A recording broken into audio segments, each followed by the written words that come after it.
And we're live. Hey JJ, welcome to the channel. Thank you for Th- joining us. Thanks for having me. No, I'm happy to have you. I was telling you before we started that you are one of my favorite creators. I've been watching you for a lot of years, and you are someone who has had a very big direct influence on my own channel. So to get to talk to you is a really huge deal for me.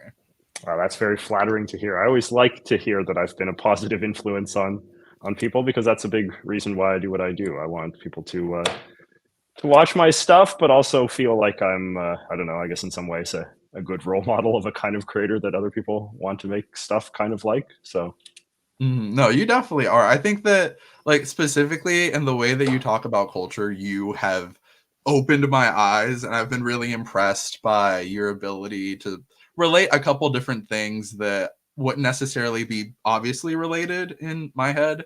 But before we get to that, I guess, could you give me a little bit of a background on you, who you are, and what you do for anybody who doesn't know? yeah. So as we've alluded to, I am a YouTuber. I'm a full-time YouTuber. I've been doing YouTube for I think almost 8 years now. I started in 2015. Yeah, that's right. And before I was YouTube, I was a political commentator on the news. So I'm quite old. I'm 39 years old. I'm almost 40, and so YouTube is like not my first career at all. It's very much, I think, sort of like one of the second acts in my professional life so far, because I used to be a political journalist. I actually used to be a columnist for the Washington Post until relatively recently.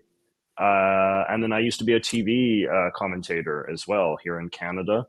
I would be one of these talking heads who goes on the news and analyzes the headlines and part of these pundit panels and all this other kind of stuff that's now very much although I guess it's kind of fallen back into fashion now. I feel like there was a time in which Mhm. being a TV political commentator was really sort of seen as being the worst sort of media person, but now there's like this huge abundance of political commentators, so it's uh it's not it's not quite the stigmatized profession it once was. But yeah, I was working for a TV station, and it shut down, and in the aftermath of that, I kind of felt a little bit idle and I didn't know what to do. So I just bought a camcorder at the local Best Buy and I just started making and uploading videos.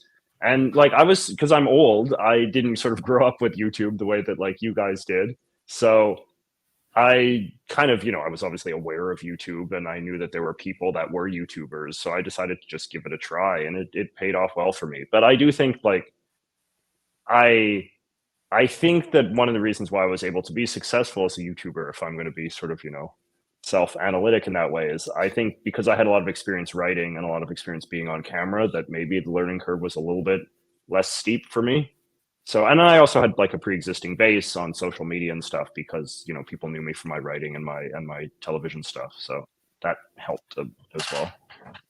Wow, I really enjoy that answer because I think it gives a lot more context to you as a creator. Because I know I myself really struggled with the learning curve that you described when it came to first making videos, and I'm sort of adjusting to the learning curve now with speaking on a live stream instead of being all cut up into clips that I can control. So that's been a Yes. bit of fun. But I wanted to touch more on that point because you actually really got into a couple of the questions I wanted to ask you, because I really enjoy the video that you made about political pundits. That's one of my favorite from you. Oh yeah. And I just your own personal experience there was really interesting to me. And I wanted to ask you about how you got into that space professionally. And well, I was going to ask about how you got into YouTube from that, but you kind of answered that already. Yeah. Well, it was mostly just like the way that people wind up on TV is mostly just that they get known for their writing. And so, like, I had been writing for magazines and newspapers and things in Canada and, blogs and stuff like that. And my profile sort of, I guess, rose through my writing. And then through writing, you get asked by producers to go on shows. And then if you're good on air, the producers will invite you to go on more regularly. And then eventually you sign a contract to do routine appearances and that sort of thing. So, basically, I've been very lucky in my professional life because I've always been just kind of noticed. Like I've never been good at applying for things, which makes me kind of a bad person to give career advice to other people from.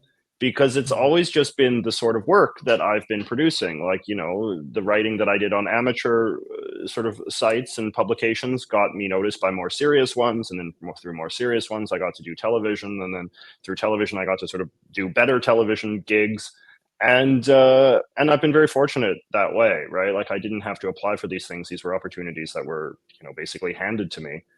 And I mean, I guess that has in turn made me sort of have a worldview where I believe that if you are good at something, talent will get noticed inevitably. I do believe that. Like, I think that if somebody's starting out today and they want to be like a TV pundit or whatever, you know, probably the chances are that if you have a YouTube channel or if you have a blog or if you're very active on social media in a very sort of purposeful way, you know, and if you're good at what you do and if you have something interesting to say and you express it well, I kind of have faith that eventually you probably will get noticed and you probably will get opportunities offered to you.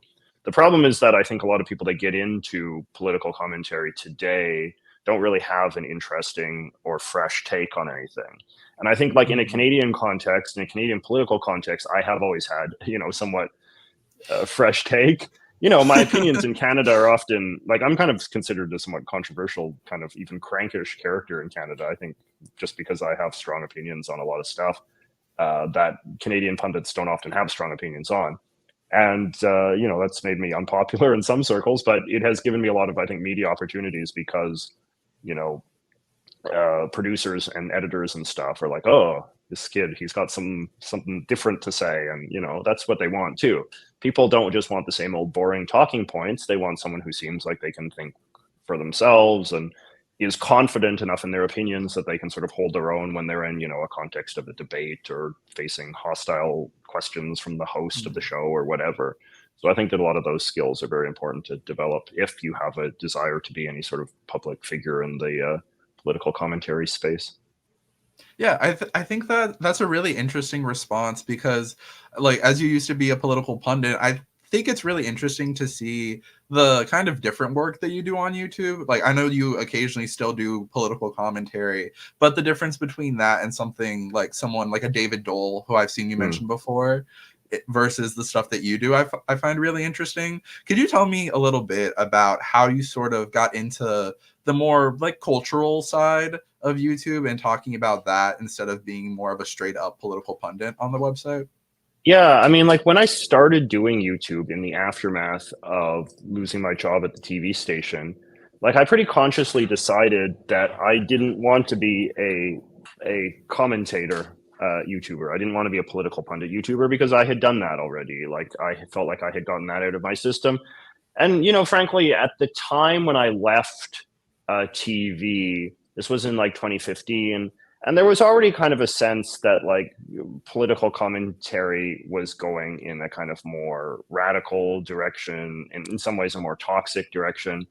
You know, that the market incentives were towards, like, more extreme content, more sort of combative content. I mean, this seems very quaint now, but this was sort of like this was like pre-Trump, but like sort of in the era when there was all this stuff about like social justice warriors, you know, like, and all that like anti-SJW stuff. So I worked for a conservative television station, and I saw the degree to which, you know, the conservative pundits on TV and then the conservative pundits on the internet at that time were all getting like pretty extreme and pretty like deeply into like these, you know, these social issues, these culture war type issues. And I kind of felt like I just didn't want to participate in that particular political conversation. You know, I didn't want to make videos that were all about, Yeah. SJWs and why they're good or bad or whatever, right? And of course, then Trump comes along, and the political conversation gets even more toxic and in even more kind of polarized and extreme way. So I just kind of, and as well, because it's like, I guess at some point I think, well, what does the world need, right? And the world doesn't need more of that. And so what does the world need instead? And I didn't really know. And I tried different things on my channel. If you watch my first few videos, they're kind of all over the place.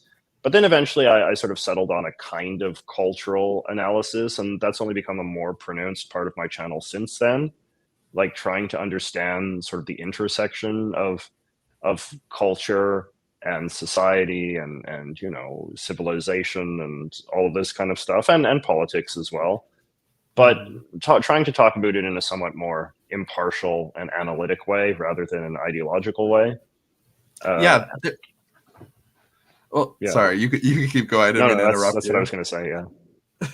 Oh, well, there's so much that I want to respond to in that answer because, like, I I really like the way that you articulated that as like what does the world need? Because I can guarantee you that I definitely enjoy your content more than a lot of the political commentary that I've seen Yeah. on YouTube. I think it's good to be able to have this sort of like not wholesome necessarily, but like very enjoyable like way to learn about history and politics in that way. And I think that like the space that you occupy is so unique. Just given like I think you do a really good job at incorporating your own personality into your videos in a way that's really interesting. And you brought up the cultural intersections, and I've always been really impressed with your ability to combine your various interests into sort of one cohesive subject. And I would love to hear more about how you came to understand the intersection between something like video games and politics and history and maps and all these things into sort of like the umbrella of culture that you put it under. That's a big question. How I sort of came to understand the intersection of these kinds of things. Well, I mean, I guess part of it probably comes, like I'm not as much of a sort of like conservative kind of political person as I used to be, but I still think I do have a basically sort of conservative disposition towards life and towards society. And I think that part of how I define that sort of conservative disposition is an attitude of gratitude and an attitude of respect for that which currently exists and that which defines the life that we all lead. And then I think that when you come to life, or when you have that kind of disposition of gratitude and appreciation, a desire to sort of defend things rather than tear things down or be excessively critical of them, I think that fosters a desire to accurately understand and observe sort of the culture around you. And I feel like that is a big part of what my videos have become in recent years, is like my attempt to kind of just observe and explain and understand and appreciate the sort of cultural forces that sort of shape and define the life of the sort of the American civilization that we're all part of. And so I guess in some ways it is kind of ideological, but it's ideological in a way that I feel a lot of ideological analysis is not. Most analysis that I feel people offer, especially on YouTube, tends to come from, I guess, what sort of the left-wing people would call, sort of like critical theory kind of perspectives, right? And then you get sort of the people on the right wing who are just kind of like anti-critical theory, but they're not like in favor of anything. They're just, their politics and their frame of analysis is just defined by hatred of the critical theory left-wing people. And so I guess I'm trying in my own small way to offer like a sort of like a third option. Like, is there a possibility for a form of analysis that is not animated by excessive sort of criticism in a kind of, left-wing direction, but is also not animated by a kind of like reactionary counter response, right? Like just sort of something that acknowledges that the culture that we live in is pretty good, all things considered, and that, a sort of proper disposition towards it, and a way to sort of foster greater appreciation for it is to just treat it with some degree of reverence and consideration, and not be oblivious to it or ignorant, or not to take things for granted, but instead consciously try to motivate yourself to enjoy it. Yeah, wow, like I don't think I had ever really thought about it in that way. I found it very interesting how you connected your curiosity to understand the world to your conservatism, because I, like you mentioned, I think that a lot of the way that culture is studied now is from that critical perspective. And I do think that something that I do get from your videos is this sort of embrace, I guess, of this like genuine appreciation for culture and American culture specifically. Yes. And I think that embrace is something really unique that you bring. And I had never really connected that to your conservatism before. So thank you. Well, thank you. To me, it seems very natural. Like when I was young, like I've just always had a kind of conservative disposition. You know, I grew up in a pretty comfortable sort of middle class family here in Vancouver. My parents were always real, you know, insistent on that me and my sister be grateful for what we have, and you know that's sunk in with me. I internalized that a lot. I would, even when I was a child, you know, I was very judgmental towards people that seemed spoiled or ungrateful or excessively critical of things. Like, you know, I even remember like when I would watch like cartoons and I would think of like, you know, there would always be these kind of like sort of vain, egotistical villains who like want to take over the world and rebuild it in their own image. And I'd always be very critical. It's like, what's their problem? Like things seem pretty fine in you know, in Care Bear world or whatever. Why would you want to upset this nice social order that they've got going on there? So yeah, and then that's just carried on into adulthood. And I'm glad to hear you say that it comes off as unique, because well, I mean, I guess on some level, I wish it wasn't unique. I wish that more people kind of came at life from this kind of disposition. But I suppose if it is unique, then that means that I have a perspective that, you know, has something to offer.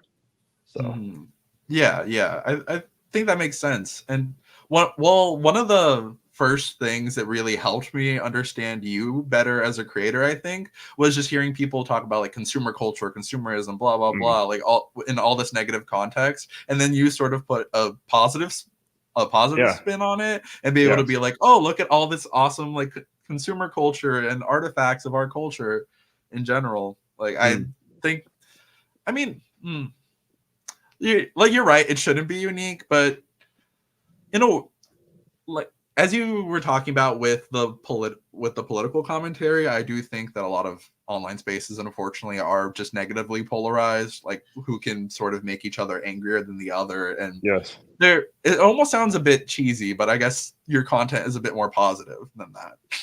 Well, I try. I think it's important to be positive. I mean, you know, I was listening to a podcast this morning, right? And they're talking about the US election and, you know, President Biden's uphill battle and all this. And then of course they talk about the economy.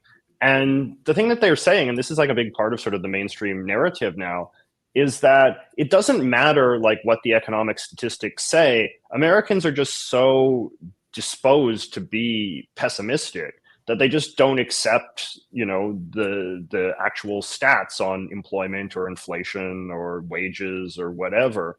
They just assume that everything sucks. Like they just assume that the economy is terrible.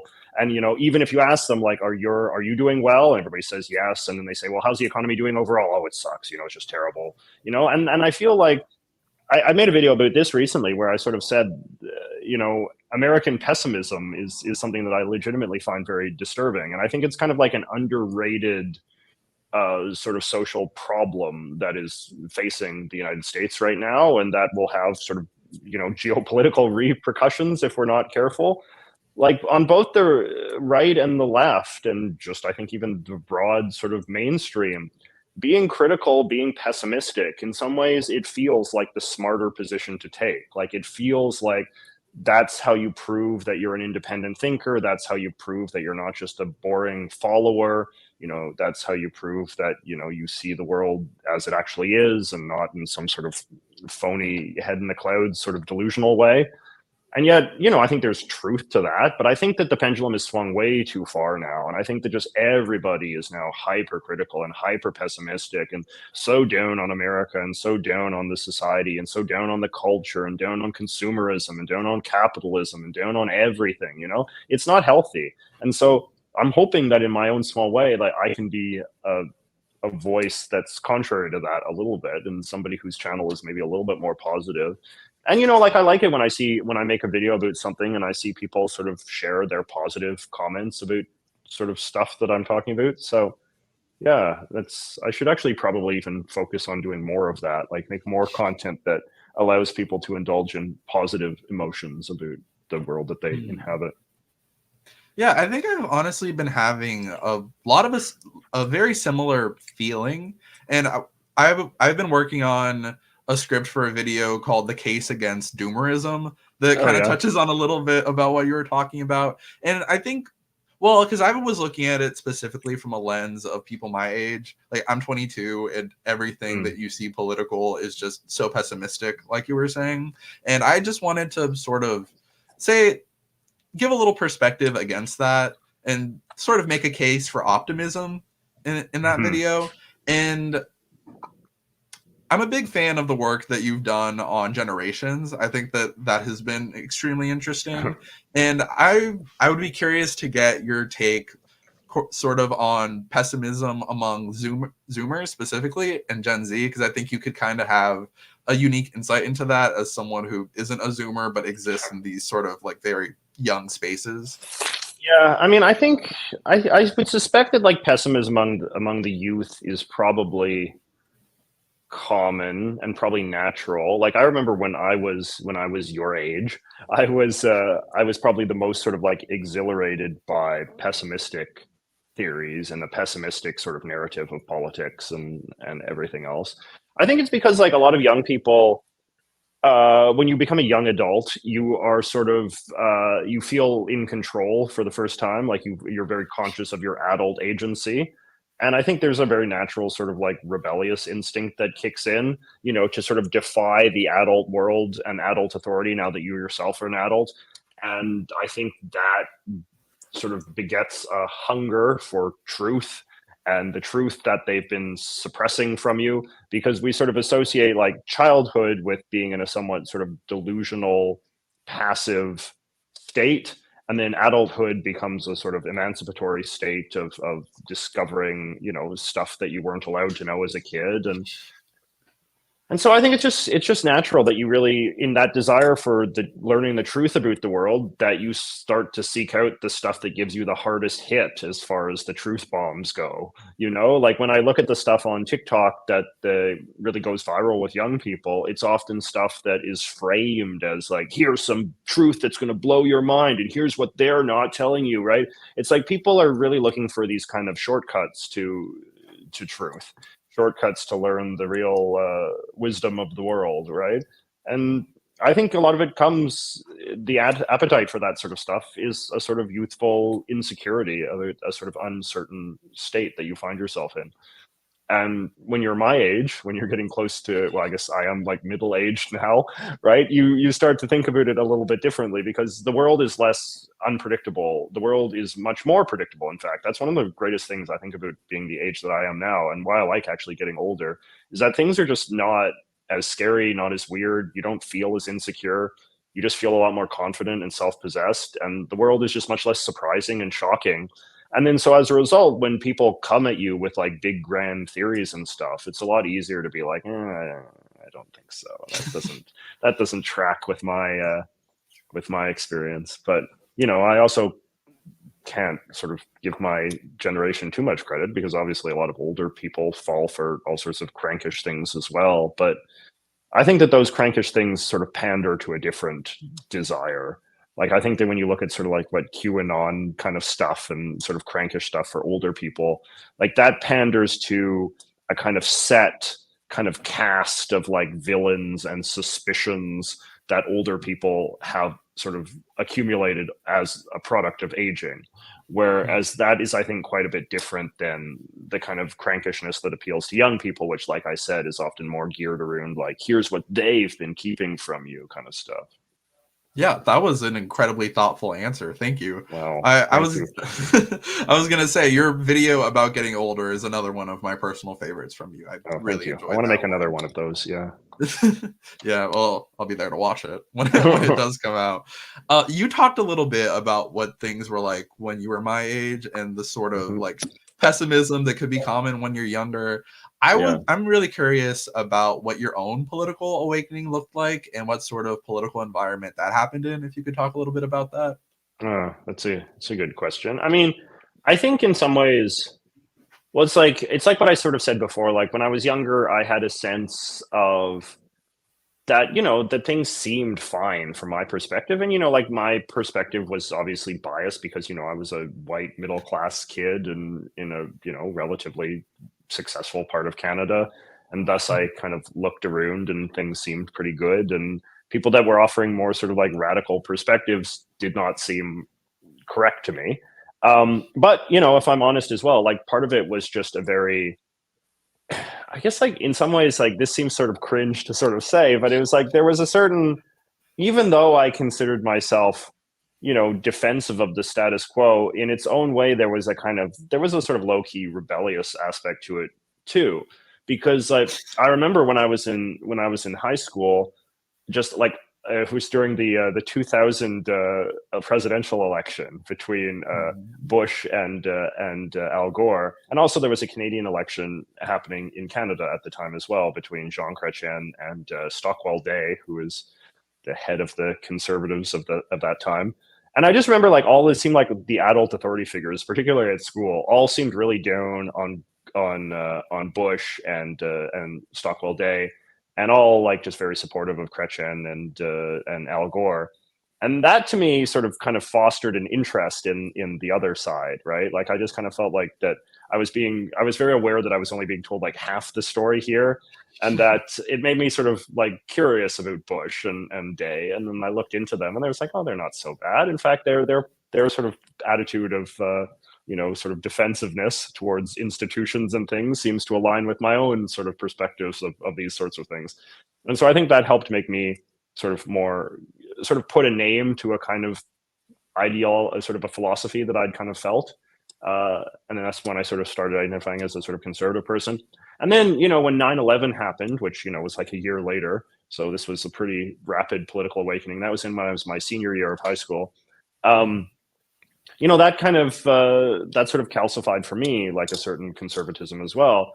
Because in the aftermath of 9/11, you know, it was in some ways like not terribly unlike I think some of what we've seen now in the aftermath of October 7th, where there was a certain faction of the far left that seemed to me to be rather apologetic towards the attacks, particularly in Canada, where anti-Americanism is always sort of something that has a great deal of public currency, and so it just seemed to me that there was a faction that I noticed that seemed to be in the moment of sort of America's greatest tragedy, that they were sort of muttering about, well, America had it coming, and America's done much worse to the world, and who are we to blah blah blah blah blah. Mhm. And that just really turned me off a lot, because as well, I've always been very pro America, which is an eccentric opinion to have in Canada, but I grew up in a very pro American family. We would always go to Oregon for a holiday when I was young, and like as a little kid, there was nothing more exciting in the world to me than going down to the States, to crossing the border and going to shop at all of these exciting American stores. This was very early in the days of free trade, so Canada did not yet have access to as many of the American products and chains and things as we do now. So to cross the border was just such a thrill, and maybe that was when I started to become a good little consumerist, because I would love to go to the Walmart and the Fred Meyer and the Safeway and these sort of like big American chains. That was what state are you in? I'm in Florida. Oh, in Florida. So I don't know if you have any of these brands over there, but on the Pacific Northwest, they were really pretty exciting. So yeah, just like a lot of that stuff. And then as time went on, I was very supportive of the conservatives, of the Republicans throughout sort of the 2000s. I was a big booster of the Iraq War and American foreign policy and Bush foreign policy. I really liked George W. Bush. I thought that he was a real good guy, and I still think that to some degree. But like as time went on, and particularly like the rise of this kind of like anti-SJW kind of right-wing politics that I described earlier, and that I kind of got to witness firsthand when I was working for a conservative news station, like that started to turn me off quite a bit, because like as a gay man myself, like I have sensitivities towards some of that type of politics that really seems quite hostile to sexual minorities and people that are just broadly different, right? And then of Mhm. course with the rise of Trump, that was in some ways I think a kind of like really a turning point is to me, where I just thought, and still do, that he just seemed like such an aberration of what I thought conservative politics were. And I was very troubled when he was elected, because of that really sort of made me feel like the kind of conservative politics that I thought I was all about, and that I thought that sort of the broader North American conservative movement was in favor of, were maybe not so. And so Mhm. I don't know. Now I think of myself as somebody who's still like dispositionally conservative, and I still support the Conservative Party in the context of Canada.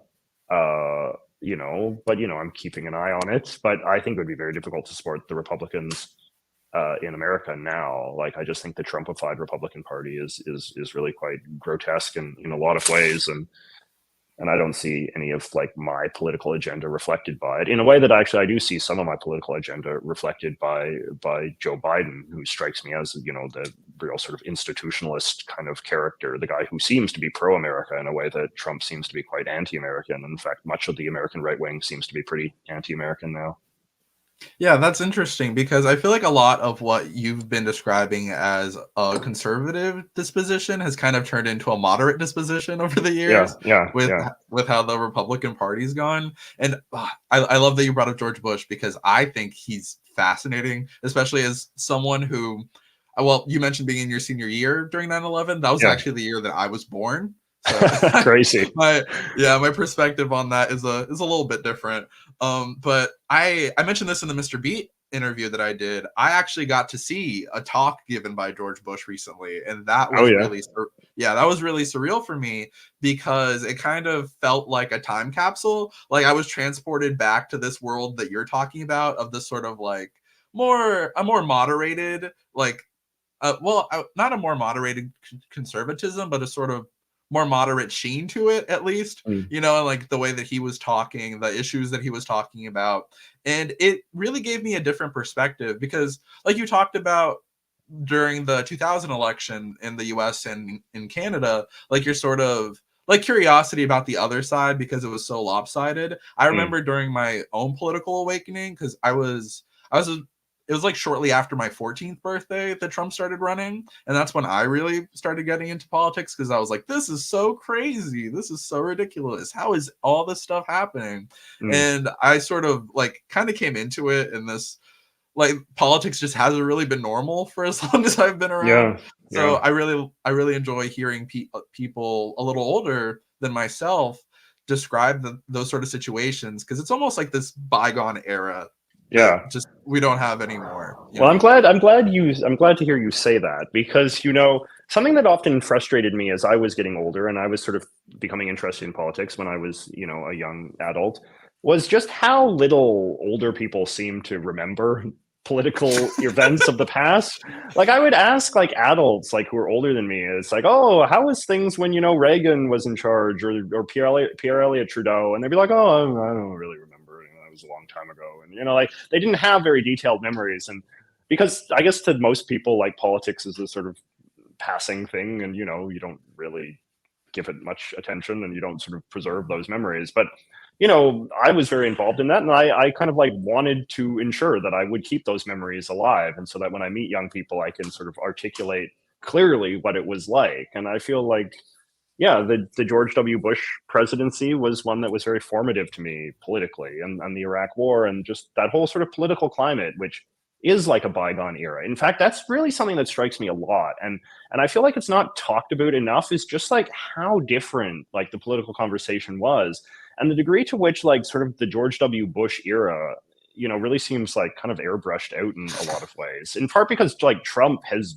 sort of retconned George W. Bush as being like one of the great villains of the Republican Party. So like he's really sort of like left with like nobody who defends him at all. Like Bill Clinton, like the Clinton era politics feels resonant. Like that feels like that is still with us to some degree, because the Clintons are still this kind of like demonized symbol on the right, and the kind of the broad sort of culture of right-wing opposition to a democratic administration, that feels the same, like the way it was with, because I remember all this stuff now, right? So like the way it was with Clinton feels like the way it was basically with Obama, and feels like basically the way it is now. But the George W. Bush Republican administration and that whole era of politics feels nothing like what the Trump presidency felt like. So that is something that is very kind of like distinctive, right? If you get what I'm saying. So it's like the three Democratic administrations that I can remember, they all, like, living through them feels more or less the same. But the two Republican administrations, I don't remember the old man Bush very well. Like I was quite young when that was there, but the two, like George W. Bush and Donald Trump, like having lived through both of those felt like very different, and they really reflect like how much the party has changed, like just very, very deeply, and not in a way that I respect. Like, I mean, this is something that's frustrating as well, because it's like the Republicans now, because now they've all been sort of Trumpified, they speak as if it's like this sort of just self-evident truth that like George W. Bush was the worst guy in the world, and that, you know, politics is so obviously better now that we've sort of, you know, turned our back on that Republican Party, on the establishment party, you know.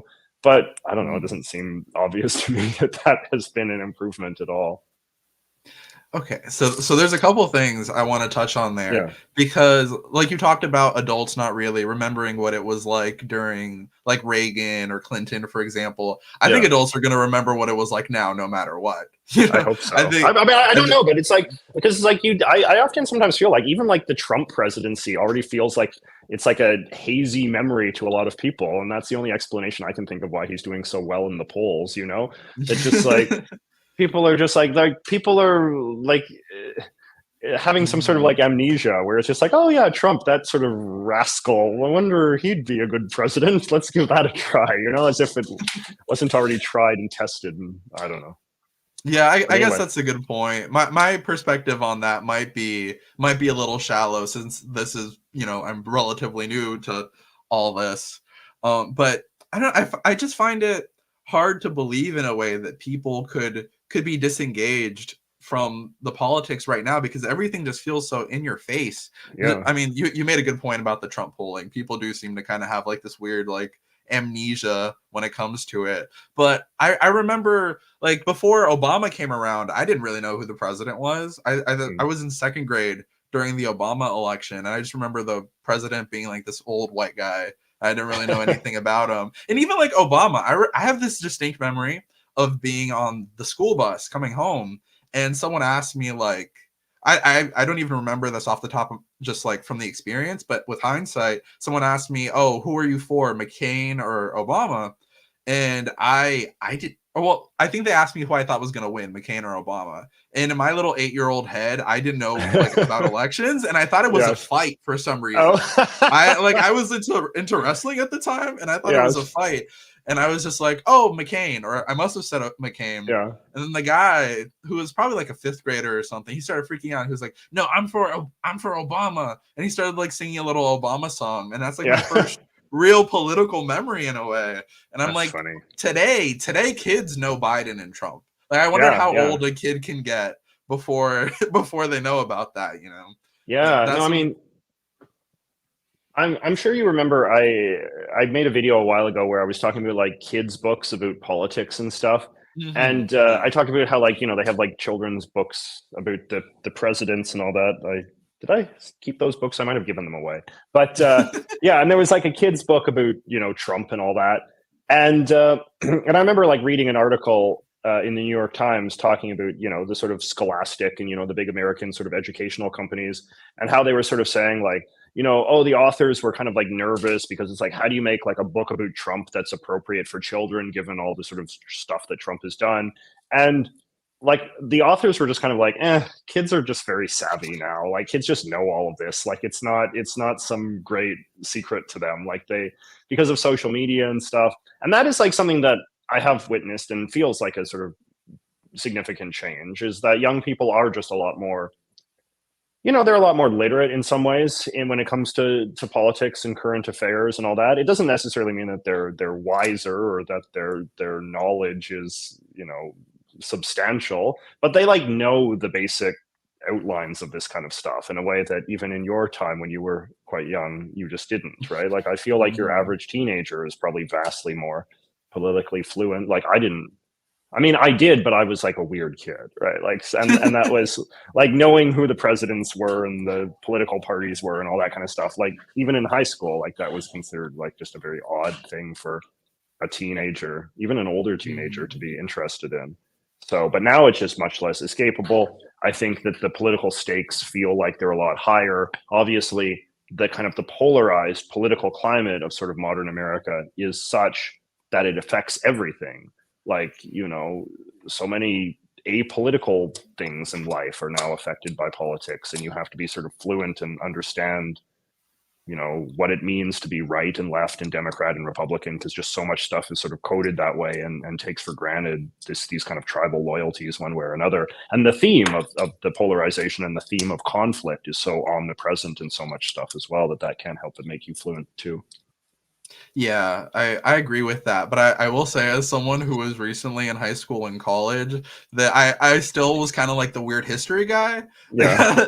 that was my kind of deal. Even if people know about politics and they're sort of like engaging with modern day politics on the surface level, like you still kind of end up being the guy at parties who people ask about presidents and they're like, what's the deal with this? What's going on with that? And like suddenly you're talking to people about Richard Nixon while they're drinking. What here's a question for you. Like, what about the George W. Bush or era or before? Like, what is most mysterious to you? Like, what do you not get about that time?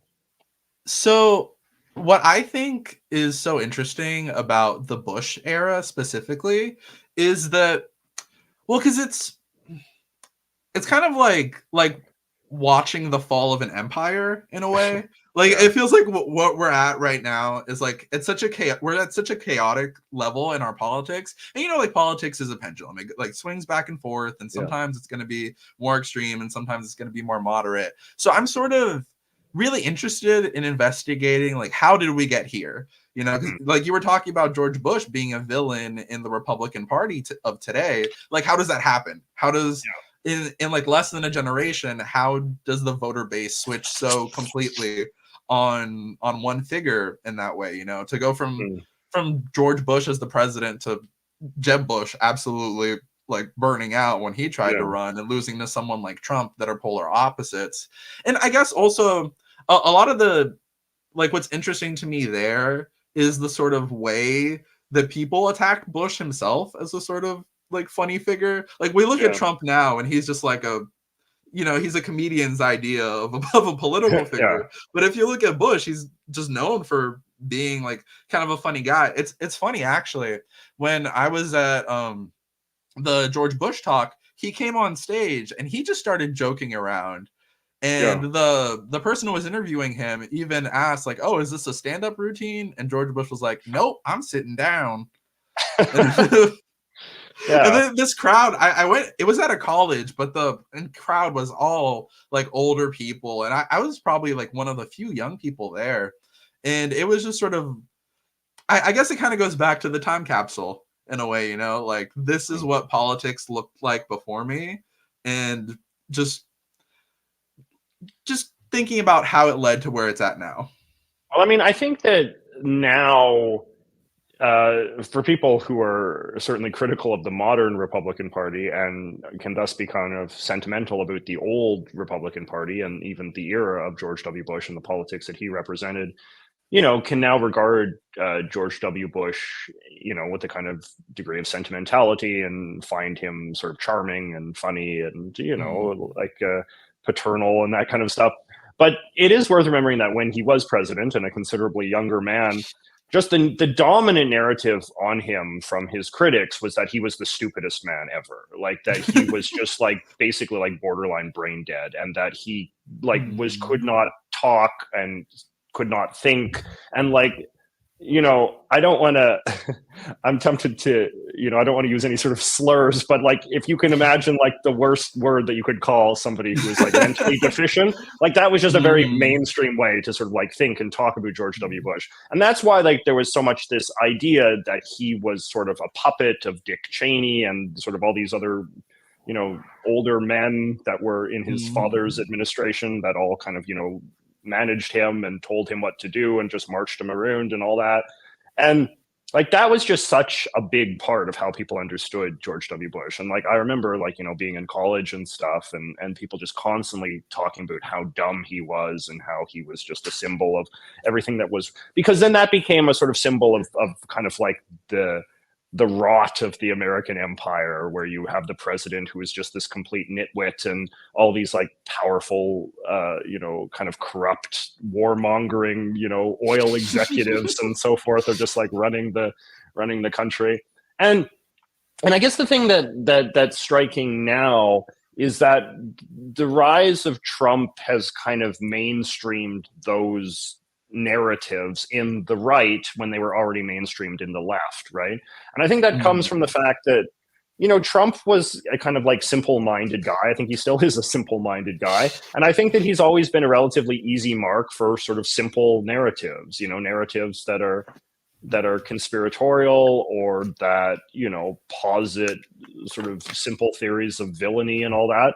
And so I suspect that I think we do know this because there is some record of it, but like that during the George W. Bush years, like Trump kind of basically bought into all of the left-wing narratives about him, that he was a dummy and that he was a warmonger and an imperialist and all the rest of this, because I think Trump was always just kind of like a guy that swallowed the conventional wisdom of the circles that he inhabited. And of course he was, a New York, I think people overstate the idea that he was like this New York Democrat, but I think, he was like a rich New Yorker who probably hung out with a lot of Democrats and kind of absorbed their conventional wisdom.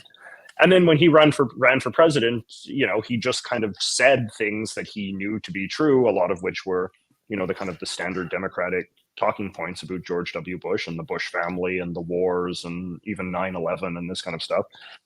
And but the interesting thing is like why like the Republican Party didn't have more resistance to that. Like people, and I still like find this somewhat puzzling because just I remember how partisan the 2000s were. Like again, like George W. Bush was very hated, but Republicans in those days were very, very defensive of him. Like, and his conduct of the war and, domestic policy as well. Like it was very polarizing in a way that's not dissimilar to now. I mean, now is worse, but it was no picnic in the 2000s either.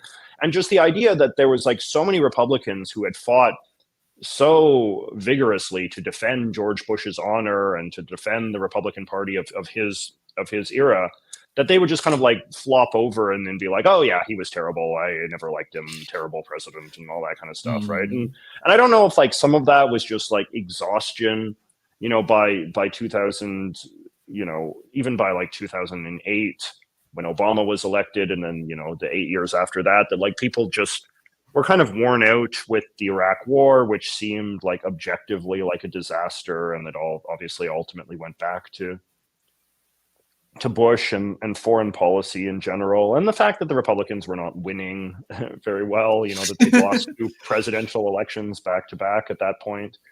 So I don't know, but it is a little bit curious to me that the Republican Party was, or the Republican electorate was such an easy sell on throwing the man who had been a successful 2-term Republican president. I mean, successful, you can dispute that, but electorally, he won 2 elections. And then as again, like, and somebody that Republicans and conservatives of that time were deeply, deeply loyal to and willing to defend, the idea that could all evaporate when Trump came on the scene. I can understand how Trump could maybe become popular, but the fact that Trump could become popular and the previous Republican administration could be completely tossed under the bus, that seems still a somewhat curious phenomenon. Yeah, I want to say Mr. B and Mrs. B are in the chat actually, so I wanted to welcome them here, and I wanted to thank you again, Mr. B, for talking to me and interviewing me like JJ is, right? Or I interviewed you rather, like I'm doing with JJ right now.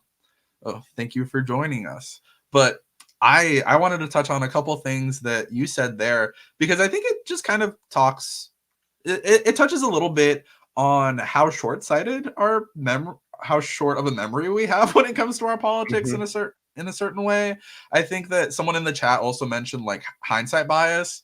Yeah. That probably does help, like looking back on what the Bush administration was versus living through it in real time. And I think it's really interesting to see sort of like, because what you talked about, people thinking back on him now, I've seen a lot of like cultural rehabilitation of him also, like, oh, like we miss the Bush era when Republicans were polite and this and that. And it makes me sort of wonder about, with like the rehabilitation of political figures in general, that touches back on what you were saying about Trump with like the sort of nostalgia goggles on it. It's almost like liberals and people, well, I won't say like people on the left overall, because I think progressives would probably disagree with this, but like more moderate liberals kind of have that nostalgia about Bush, while a lot of like Republicans wouldn't in the United States. And I think that it's sort of interesting because I've thought a lot about the sort of perspective that like Republican voters kept voting for the electable candidate, whether it be a McCain or a Romney, and they didn't get elected. But once they Yeah. actually go out for somebody less like electable, quote Yeah. unquote, they finally win. So Yeah. I was kind of curious on how like what your perspective on that is on the Republican voter, I guess, as a more conservative minded person.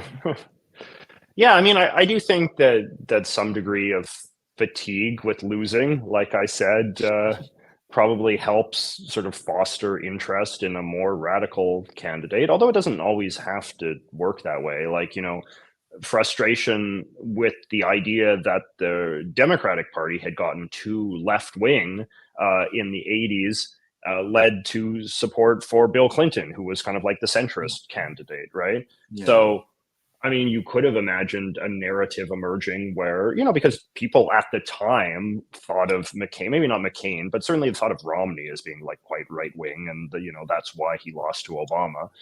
So, I Mm. mean, the party, it wasn't irrational to imagine that sort of like a candidate like Jeb Bush or John Huntsman or some of these other, did John Huntsman run in 2016? Maybe that was the year before. But, Yeah. but Jeb Bush, like it wasn't irrational to believe that maybe the electorate would be hungry for like a more moderate candidate, and that would have Mm. been the path after, because a lot of people would have said that the Republican Party had become pretty unhinged during the latter years of the Obama administration, that there was a sort of like rising kind of like right wing in the party that was, with the Tea Party and all that, and that maybe that was a liability. And there had been an Mhm. election in I think it was like the 2010 midterms that were like a big blowout for the Republicans because they had lost a lot of winnable races because some of these like crazy sort of Tea Party type characters had gotten nominated and had, you know, blown winnable Senate seats and things like that. So like again, like it wasn't completely irrational to believe that like maybe that wasn't what the party was into.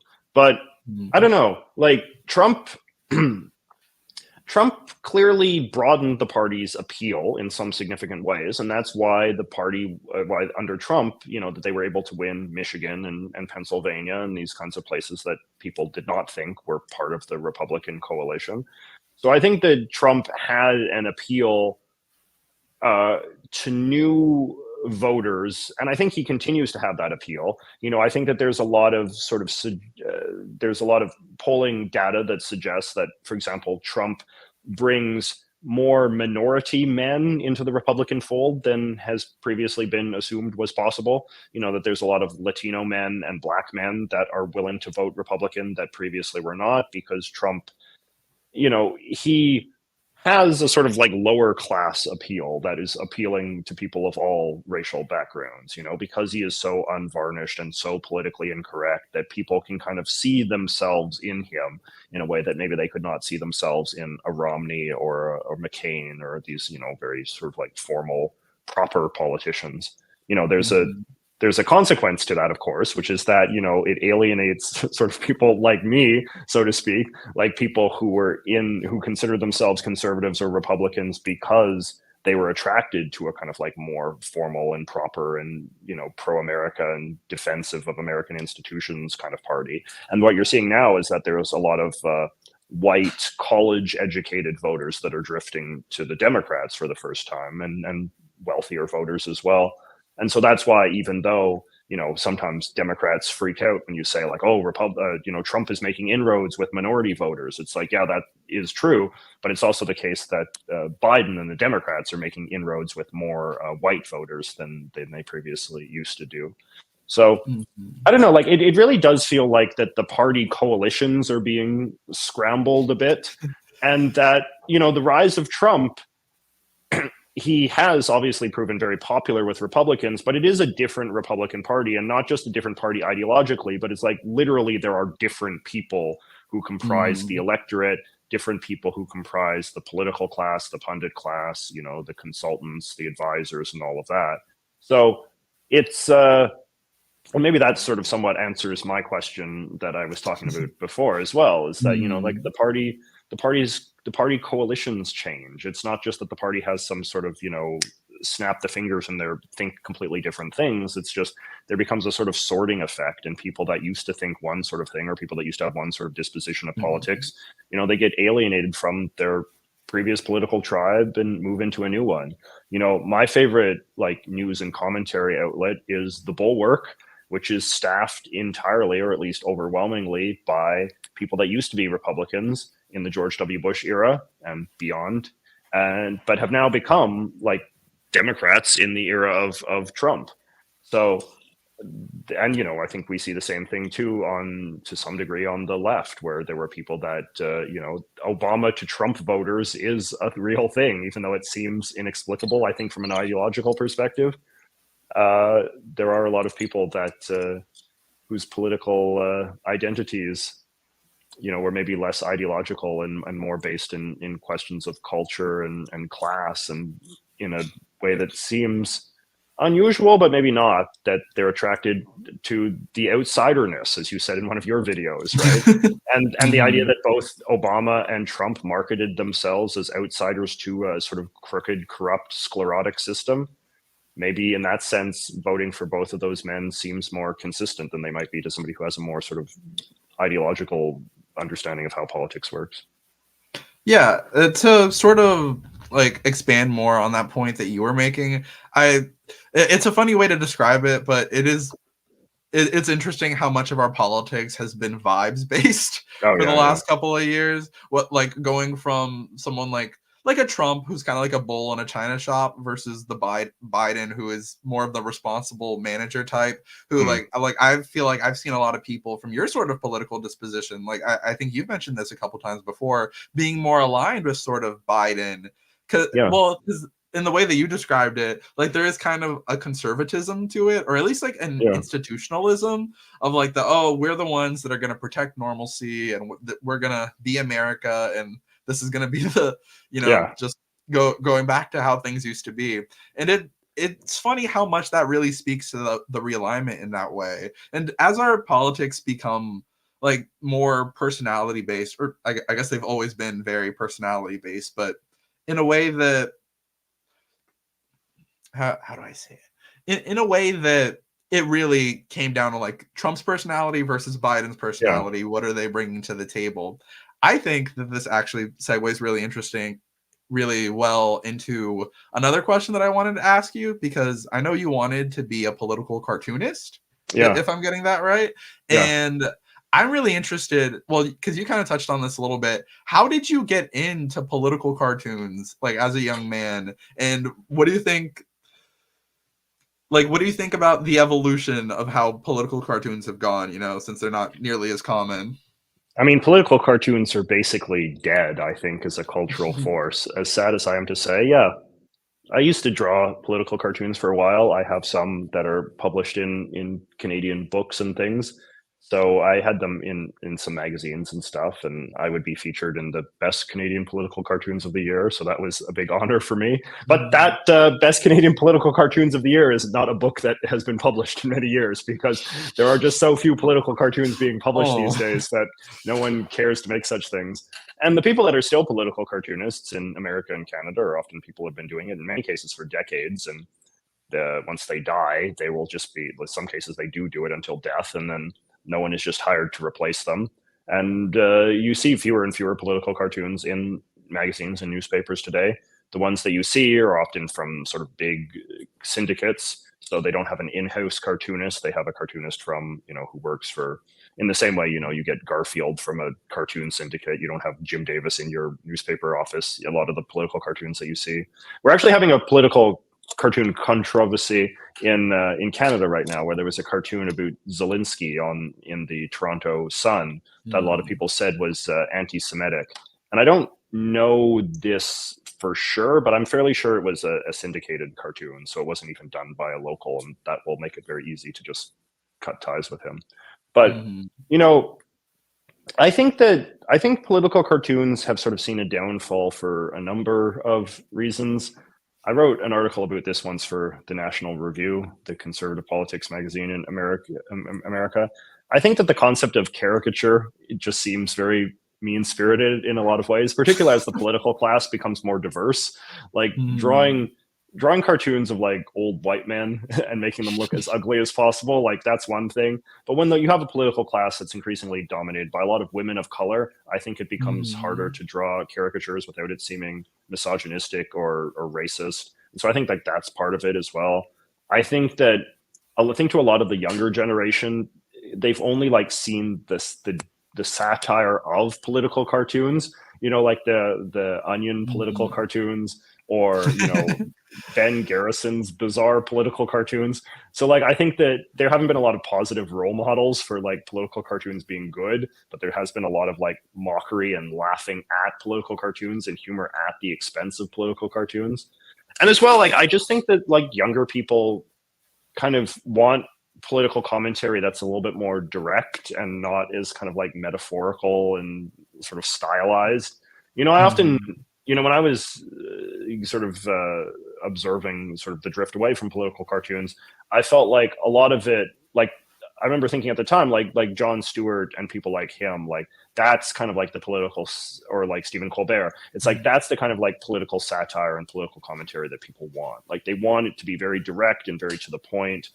And a political cartoon is kind of more, yeah, like I said, it's more abstract, it's more stylized, it's literally communicates in metaphor, and a lot of it is also not particularly ideological. I think the great political cartoonists often had political allegiances that were kind of ambiguous, or were kind of meta, in the sense that like, you know, this seems very like old fashioned, but you know, like the kind of take where it's like, oh, Washington D.C., what a bunch of clowns! They're all a bunch of goofballs, and they're all dumb and corrupt and bad people. And I think that like when you have that kind of take, like that now comes off to a lot of young people, and a lot of, I think, just people in general, now that we're in a more polarized time, is that seems kind of cowardly. That seems like both sides ism, like that politics is Mhm. serious business and we shouldn't be laughing at Democrats and Republicans because one side is so demonstrably worse than the other.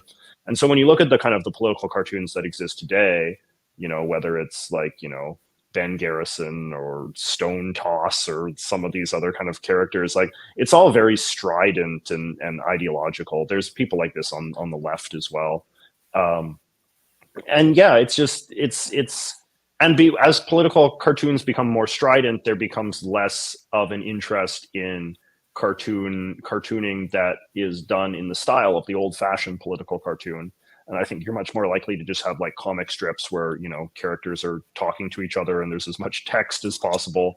I Mhm. follow a few like younger, more ideological political cartoonists on Instagram and stuff, and a lot of times they're, I don't find it very compelling because it's just so strident. Like it's just like a character just like stating his opinion, and he's having like a dialogue with like a straw man of the other side, and it's just no. And I guess like you know, like memes kind of serve a similar Mhm. function as well. Like this, the Chad and the Wojak memes and this kind of stuff. Like it's kind of like political cartoons in some ways. It's much uglier and doesn't have any artistic skill to it, but it's again like it's just very strident and ideological and exists to communicate a particular political message rather than something to make the political scene just kind of like fun and whimsical, which I just don't think there's much appetite for anymore. Yeah, I think what you said speaks to the importance of talking to people who are sort of experts in a certain field, because I would have never considered how like the popularity of more minority candidates could have impacted political Yeah. cartoons in a way that they might come off as a bit offensive. So I thought that was a really interesting point.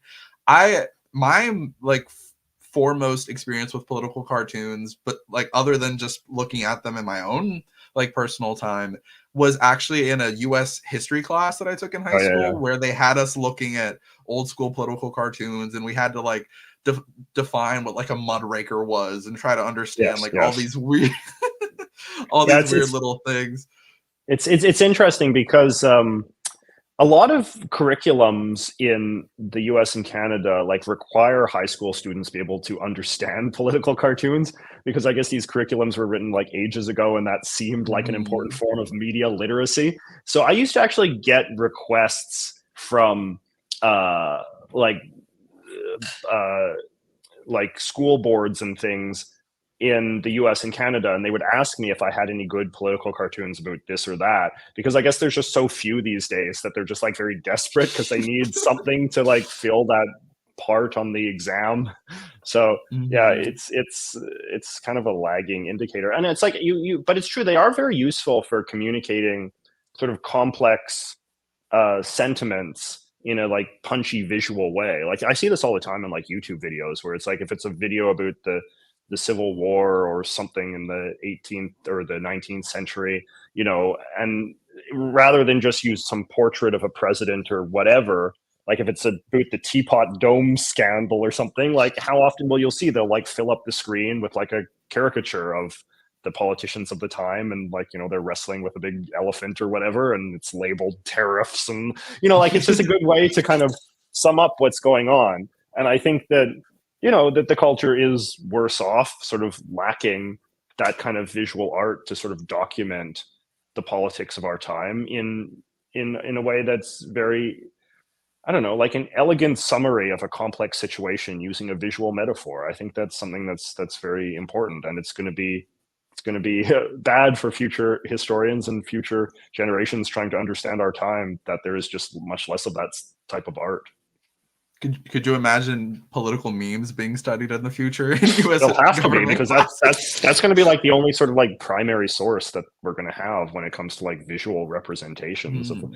But the problem is that the political memes are just so ugly and counterintuitive that it just takes a lot of effort to like decode them. You know, like you, I was talking about this with one of my buddies the other day, where it's like you've seen those like political cartoon or the memes where it's like the Wojak faces and all that, and it's like you look at some of these faces and they don't look intuitively like anything. Like you have to be told what it is. It's like, oh, this guy represents like the millennial, and it's like, okay, but it doesn't look intuitively like that. But you just kind of like have to learn how to decode it as meaning that. Or it's like, oh, this represents a certain kind of like unmarried single woman, and her kind of mindset is represented. And it's just like, it's just it's too much like hieroglyphics or something, as opposed to just like Hmm. a cartoon that makes some degree of intuitive sense to anybody, even if they're not, you know, fluent in arcane visual iconography.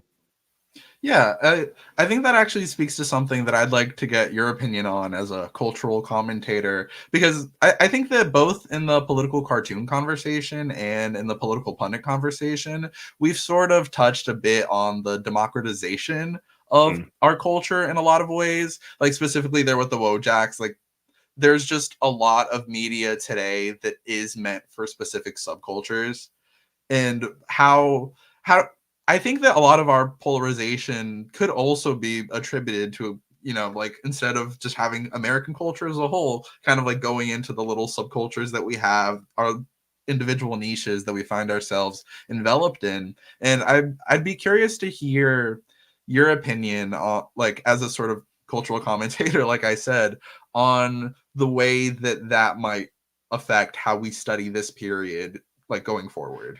Mm.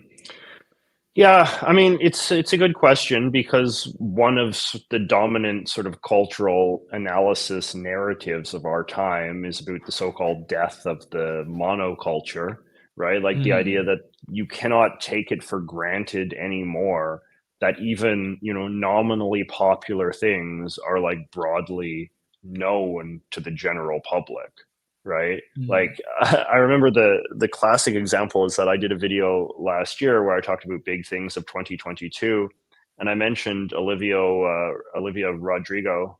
That's her name, right? Yeah. Yeah. See, like even I barely Mm. can remember her name. Even, but she at the time was the biggest star in the world, the biggest pop star in the world. And when I talked about her, Olivia Rodrigo, just a lot of people in my comments were like, "I've never heard of her. I don't know this person at all." Right? And that's remarkable. Like it is remarkable that you can have like the biggest pop star in the world can still be unknown to so many people, and that just would have never happened previously. So it we have a sort of frame for understanding the culture that has been forged in a kind of monocultural context. We just take it for granted that certain things that exist in the culture, like music and movies and so on, will be broadly consumed by the general public. They'll be consumed by millions and millions of people, and they will form a sort of like shared set of cultural reference points that we can communicate with one another about. And the breakdown of that is, I think, deeply challenging to sort of the coherence of the society and the coherence of the culture, because it means, like, if you believe that, you know, cultural knowledge is useful in part because it allows us to communicate with a diverse group of people in a large diverse country, then to have that sort of system break down means that communication breaks down, which means that our ability to relate to one another breaks down, which, you know, leads to atomization and alienation and, you know, all sorts of other bad things. So I don't know. And it's like I that's why I impart, or why I sort of struggle to try to identify, are there still sort of remnants of something approximating a monoculture? Like, I think that there's much less monoculture in terms of music and entertainment than there ever used to be, in terms of music and movies and television and you know, video games and this sort of thing. But what then remains? What does become part of the monoculture? And when I make my year in review videos, I try to sort of focus on some of those things. And I think that, like, a lot of shared experiences now kind of have more cultural significance than perhaps they used to. You know, things like COVID, for instance, become a sort of like culturally defining thing, and the way that we interact with that sort of helps unify all of us, even if we have different tastes in other aspects of culture.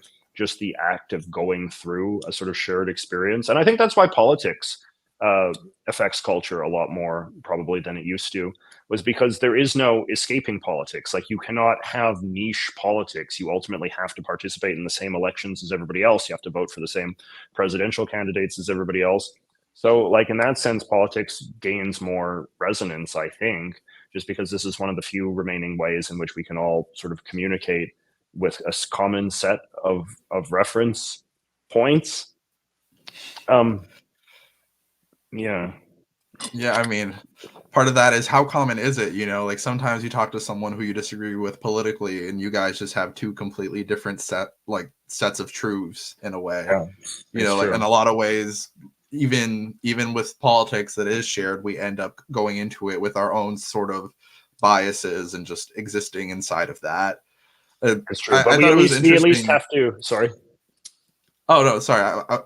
I was gonna say, I thought it was interesting because someone in the comments, Sophia N, mentioned that she has a friend in Brazil who's a history teacher who's started using political memes in the curriculum.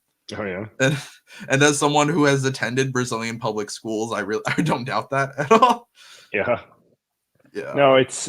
Are you? So you're from Brazil? You're an immigrant? Yeah, I'm originally from Brazil.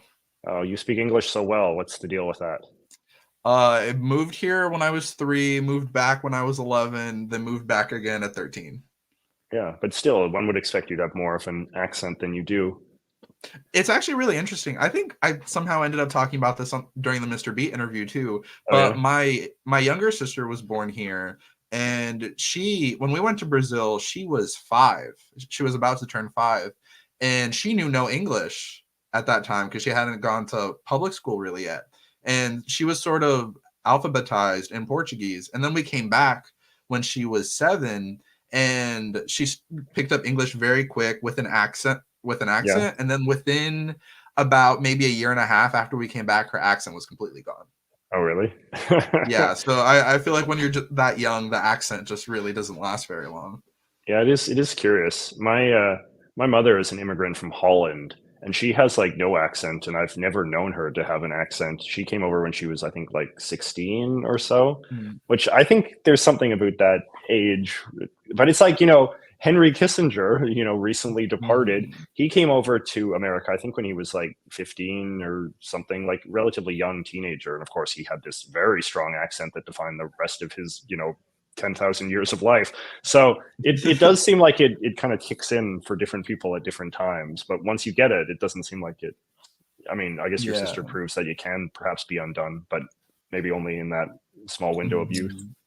Yeah, I don't know if this is the case with you, but I have a friend of mine whose mother is Polish, Yeah. and he always mentioned that his mom did like no accent at all. And then I talked to his mom, and I so clearly heard her accent. Oh, really? And it was Yeah. yeah, and it was something that he didn't detect. So maybe part of that could be just like you're so used to hearing that person, you know? Yeah, maybe. I've actually experienced that as well. My friend J Reg, who you may know, Hmm. his parents are immigrants, and his mother has this very, very strong accent. And I brought it up with him once, and he was just like, "Oh, I don't really hear it." It's just so it's true. We get numb. Do you ever do the immigrant kid thing where your parents are talking to you in Portuguese and you speak English back to them, or do you always speak Portuguese to them? What's funny about that is because I only speak Portuguese with my parents, and Yeah. they actually get mad at me because they want me to use more English around them so they could get Oh, yeah. a better grasp of the language. But So you do the I, opposite. Like they want you to speak English, but you just find it's easier to just only speak Portuguese with them. yeah, I mean, what's funny is like specifically in my little Brazilian immigrant community, just because I happen to live somewhere where there's a lot of us, like there is a lot of Brazilian kids of my generation that talk to their parents in English and their parents talk back in Portuguese. And my parents have kind of like seen that as like a fundamental failure. Like, oh, like why do your kids only respond to you in English? Like why Yeah, like your kids need to know Portuguese. Your kids need to know Portuguese. So like it's a bit of a overcorrection in a way. that's pretty funny. That's pretty. Do you find that your Well, you're still so young. I can't really ask these questions yet, but I just sort of like wonder, like, because your Portuguese will like atrophy because you'll only be good enough in Portuguese for the purposes of communicating with like friends and family, and then so I feel like that's sort of something that I notice with kids of immigrants. And then like at some point, like because their language skills kind of like hit a ceiling of, and they don't continue to expand like the way that you know as you age, your language skills expand. Even as you become, an adult, right? You're still constantly learning new vocabulary, and you're having to express yourself on a greater number of more detailed topics. And just It's always interesting to me, like that kids who are fluent, like kids of immigrants or immigrant kids, they are fluent to an outsider, but to a native speaking adult of that country, it can often be kind of like surprising that they're much less fluent than the kids think they are. And sometimes when the immigrant kids go back to the old country, they're sort of struggling because even though that they were super fluent by the context of America, when they go back to, wherever, they sometimes struggle and they realize that, oh, my skills were maybe not as good as I thought they were. And so I'm curious if you'll ever experience that as you get older. Yeah, well, what's interesting about that is there's a couple of different variations of it I've noticed because my sister, for example, is a lot more enveloped in Brazilian culture than I am. Like she has a lot of Brazilian friends, and I like tend to interact mostly with Brazilian people that are either family or family friends for the most part. And my sister, I've found like since she's more interested in the culture and she has friends who are more recent immigrants, she has a much more casual way of speaking it. Like she has a Mm, lot more of like the shorthand and the slang, just like cultural stuff overall like that. And I'll find when family comes to visit that are a little younger, like interacting with them, even like I'll pick up a couple of just slang things, or not even necessarily slang, but just words that I wouldn't use. So I think that there's definitely an element of that, but I would like to be more immersed in Brazilian culture. I've been wanting to do a video about Brazil for the longest time, and I can never oh figure out yeah, exactly what I want to do. it's a country I want to learn a lot more about. I want to go to Brazil at some point. Mm. There was Yeah. and I have an idea what I would do, because like there's this guy who made like Brazilian Pokemon, and so like all the Pokemon are like cultural references to Brazilian things. This is a popular thing that people Oh, do. it's I like made it. Canada Yeah, One. it's like Yeah. Canadamon, right? So it's like I was kind of ahead of the curve. A lot of people are doing this, and I didn't inspire it. It's just like an idea that came, I think, independently to a lot of people from a lot of different cultures. But yeah, there's like these Brazil mons, and he's made like 150 one of them. And I often thought it would be fun to go to Brazil and to try to like learn a bunch of them.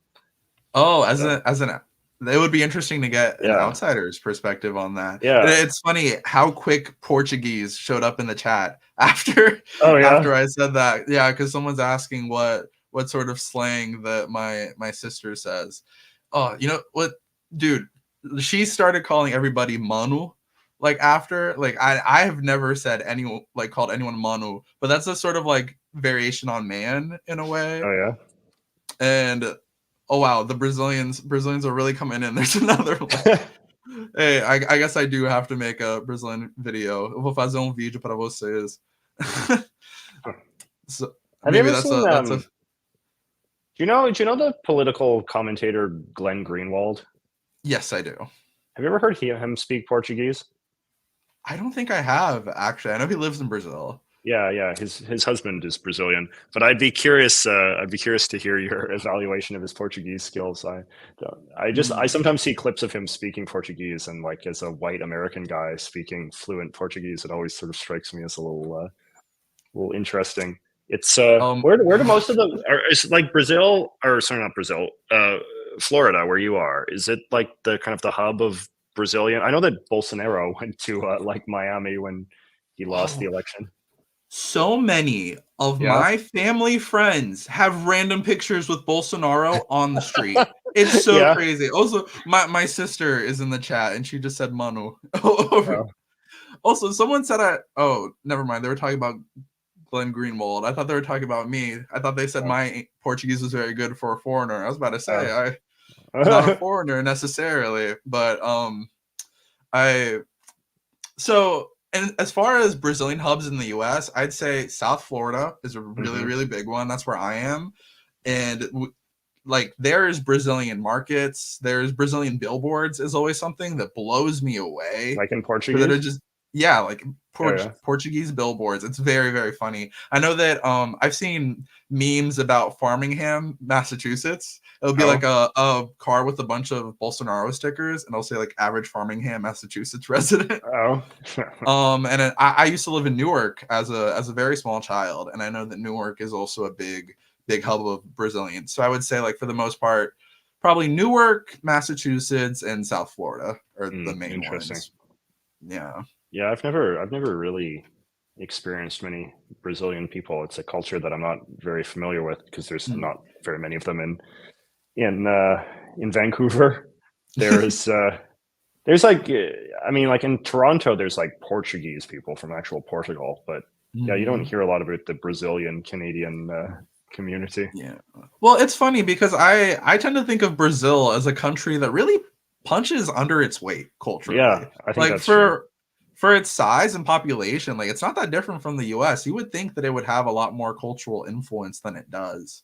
Yeah. You know? People, I think if you ask people to like name, I don't know, top 5 things from Brazil, they would probably struggle to. I mean, you know, other than like Carnival and that. You know what's so funny is with doctors specifically. I've noticed that whenever a doctor finds out that I'm Brazilian, they'll be like caipirinha, picanha, which is like an alcohol and a steak. Like those are the two things. I don't know why doctors specifically are the ones that really seem to mention that.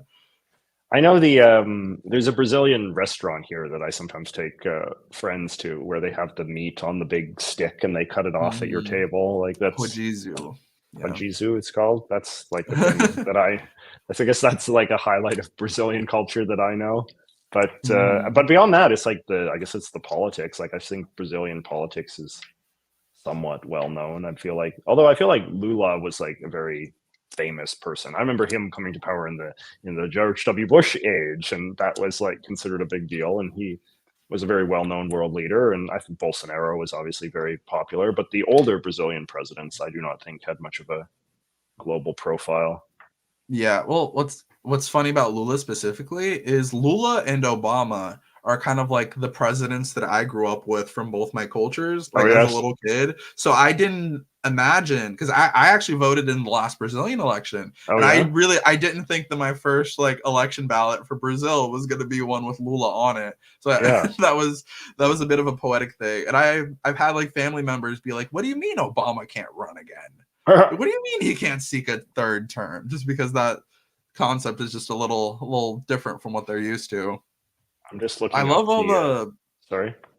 Oh, I was gonna say I love all the conversations about Brazil that are happening right now in the chat. I really didn't think there was gonna be this much receptiveness to it. So Lula he was in for the first time from 2003 to 2011. And Yeah. then now 2020, from 2023 to onward. So that's a really big gap between two terms, isn't it? It's like 12 Yeah, year. he's a much older man, and Yeah. his wife actually, his wife who was first lady when he was president of Brazil passed away while he was in prison. So he Oh yeah. actually has a different first lady now, and I Oh, thought that was really interesting because I feel like that's something I don't see a lot for world is she leaders. is she young? Like much younger I wife? think she is probably in her 50s and he's in his 70s. Oh. Yeah, see, like I'm just looking at this list of the Brazilian presidents right now, and it's like until Lula, and I think of myself as someone that's like reasonably politically literate, and it's like I don't Mhm. know like any of the other Brazilian presidents at all. They Yeah, someone in the chat asked which state of from Brazil am I, and I'm from Minas Gerais. oh. Yes. Brazil did not have because I feel like when in the years of sort of military rule in South America, some countries had like very domineering dictators like General Pinochet in Chile. Uh, but then some countries just seem to have like this kind of like rotating cast of characters, and there was not like a dominant sort of dictatorial figure. And I feel like Peru was that way, and I feel like Brazil was that way. Is that true? Like, was there like a defining dictatorial character? Um, see, not that I know of. I honestly am a lot more ignorant about Brazilian history than I would like to be. It's funny Yes. because my parents were born at the tail end of the military dictatorship. Yes. Or I think they probably would have been about like teenagers when it ended, and Okay. I only found out about that in the last couple of years, and I was like, "What do you mean you were born into a dictatorship and you've never Hmm. mentioned that to me?" And I remember my dad specifically was like, "Oh, it wasn't so bad. We just had to get home by a certain time." Yes. Yes. Like this The weird curfews. Yeah. conversation. I know someone in the chat when I mentioned wanting to make a video about Brazil, someone mentioned Vargas, who I believe he was democratically elected, and I don't I mix him up with another president. I don't know if he's the one. There's a president who committed suicide, Yeah. Yeah. Yeah. I'm actually, sort of and I vaguely think that might familiar. have that was either Vargas or Kubitschek. And I used to live on a street named after Kubitschek, and I didn't know that was a president or anything until fairly recently as well. Oh, was it Kubitschek that committed suicide? Oh, it was Vargas. Okay, yeah, sorry. I thought it was one of the two. Hmm. Thank you guys. But someone also mentioned that Minas Gerais is kind of like Brazil's Wisconsin, and that's something I also mentioned on the Mr. Beat live stream. Funny enough, Yes. is that I don't know if you know pão de queijo, the little cheese bread. Okay. That is something that's specifically from Minas Gerais, and that's something that's really like attributed to Brazil overall. And that's I get in particular a little upset about that because I'm no, that's our thing. Like we're the cheese. Yeah, I mean the fact that Brazil punches below its weight is, I think, also reflected by the desire of Brazilians to be acknowledged, right? So it's like Come it's to obviously, Brazil. yeah. I remember I once had a video where I just had like some random like Brazil like cookie brand on my like laptop in the background. And like so many in the comments in the video were like, "Oh, you know this cookie? Oh, you love this Brazilian thing? It's so important and all that." So it's that's why I think that going to Brazil someday could be maybe a good strategy for my channel. Like my travel Mhm. videos don't often do super well, but I feel like if I went to a big popular country like Brazil, maybe that would be a contrary example. I mean, like the video I made recently about India and Canada, that video did very well because I think obviously there's a lot of Indians and they like seeing Westerners talk about their country. So there are some parts of this world that like to be acknowledged. Yeah, it's funny because I feel like where I live, there actually isn't a lot of Indian people or East Asian people at Yeah, all. So, like, well, Florida in general, just very Latin yeah. influence. So that's a sort of like culture that I'm not exposed to very much. Mm. Yeah, that's interesting. And see, like for me, it's the opposite. Like I'm very familiar with sort of Indian culture, South Asian culture. but like Latin American culture is just not very present. Same with like African American culture is not very present where I live either. So, and Mhm. actually I feel like that is sometimes like a bit of a cultural deficiency that I have just as a person. Two of the most influential cultures on this continent, Latin American and African American, are just, unusually ill represented in the part of the continent that I happen to live in. So it is a bit of a cultural blind spot, and but it also means that when I go to places that have large numbers of either group of people, it's kind of fun and stimulating. But then I also like, I have to be appropriate, right, and sort of not be too condescending because just because I'm so ignorant, I have to not show that overtly. Yeah, I mean, hey, if you ever come to South Florida, we are a very diverse, very diverse group of people, and we have Yeah. exactly the kind of people that you're not really exposed to that often. So it could be a interesting cultural experience for you. I had a good Have you ever time when been I to went. Florida? Yeah, I have been to Miami. I had a really good time in Miami a few years ago. I just went there randomly on something that I was doing, helping out a friend of mine. Uh, and yeah, I had a really good time there. I was in Miami, and it was obviously very beautiful. Like I don't think of myself, or at least didn't think of myself as someone that was really into like beach culture and like beach resorts and that kind of thing. Like it's like this is cheesy or whatever. But when I was in Miami, it was just so beautiful, and the beaches were so lovely, and the sand was so smooth and white, and the water was so warm and beautiful to look at, and I just really loved it. And the culture again, like, was just so different. Like, it was just so Latin. There was like, obviously there's lots of Cuban people there. There's people from Haiti, and these are like cultures that I'm just not familiar with at all. I'd never experienced Cuban or Haitian culture, and just being able to go to their restaurants and see their shops and their brands of products and stuff, and it was really very cool. If I'd been making YouTube videos at that time, I'm sure I could have made a really cool video about Miami culture. It was funny just how I'm sure you must get this a lot as well, like people assuming that you're Latino and like speaking Spanish to you, thinking that you're Hispanic, I should say. I guess the Brazilians are they considered Latino people? They would be, right? Yeah, Yeah, yeah. because they're Latin Americans. Yeah, it doesn't Mhm. presume Spanish. Yeah, so, but yeah, you probably have people speak Spanish to you a lot, eh? Yeah, yeah, that really happens. It's kind of funny because once I attended something that was specifically for Latino people, and we were kind of in a waiting room, and it was a general waiting room. And I remember mentioning that I kind of like looked around and like racially profiled people to see like who was going to be participating in it and who wasn't. And well, I thought it was really funny to hear you talking about sort of like beach culture because Yeah, that's a part of Florida that I myself have never felt entirely like super connected to. And I think there's a little bit of a stereotype about people here in Florida that do go to the beaches. The sort of like I'm not sure yeah, if you know that there's a brand called Salt Life. no, It's this weird sort of like fishing culture kind of thing, and like here you'll always see people in shorts and a Salt Life like long sleeve shirt and a bucket yes, hat and some sunglasses usually, which is it's so interesting because it's something that I know is so hyper specific to here. yes, And I know I was at a party once and I was talking to someone, and I guess like the guy was just really into fishing, and there's a lot of fishing culture here. And I mentioned yes. that I didn't know how to fish. And he was like, "You live in Florida and you don't know how to fish?" And I was like, "No, I've never had any interest in it." So it's What? interesting how like two groups of people living in the same space can experience it so differently. Oh yeah, yeah. I mean, and I think that like people, no matter where they live, they always have some weirdly non-stereotypical sort of traits. Like, I live in the Pacific Northwest, and I don't really like hiking at all.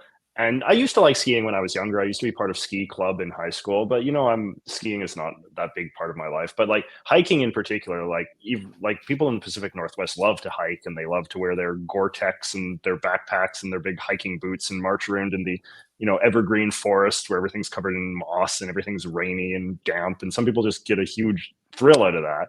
And sometimes when people come to visit me from elsewhere and they're like, oh, we're in Vancouver, we got to go for a hike, and it's just like, I don't really like doing that. But there's a lot of other ways in which I am a stereotypical Pacific Northwest person, and sure there's a lot of ways in which you're a stereotypical Floridian, but Yeah, I yeah, mean nobody it's is. I was gonna say it's funny because I tend to be like, oh, I wish it was colder. Like it's Oh so yeah, hot all the time, and I love wearing jackets. I think they make outfits look so much better, and I never yes. really get to. Though it's been kind of chilly here lately.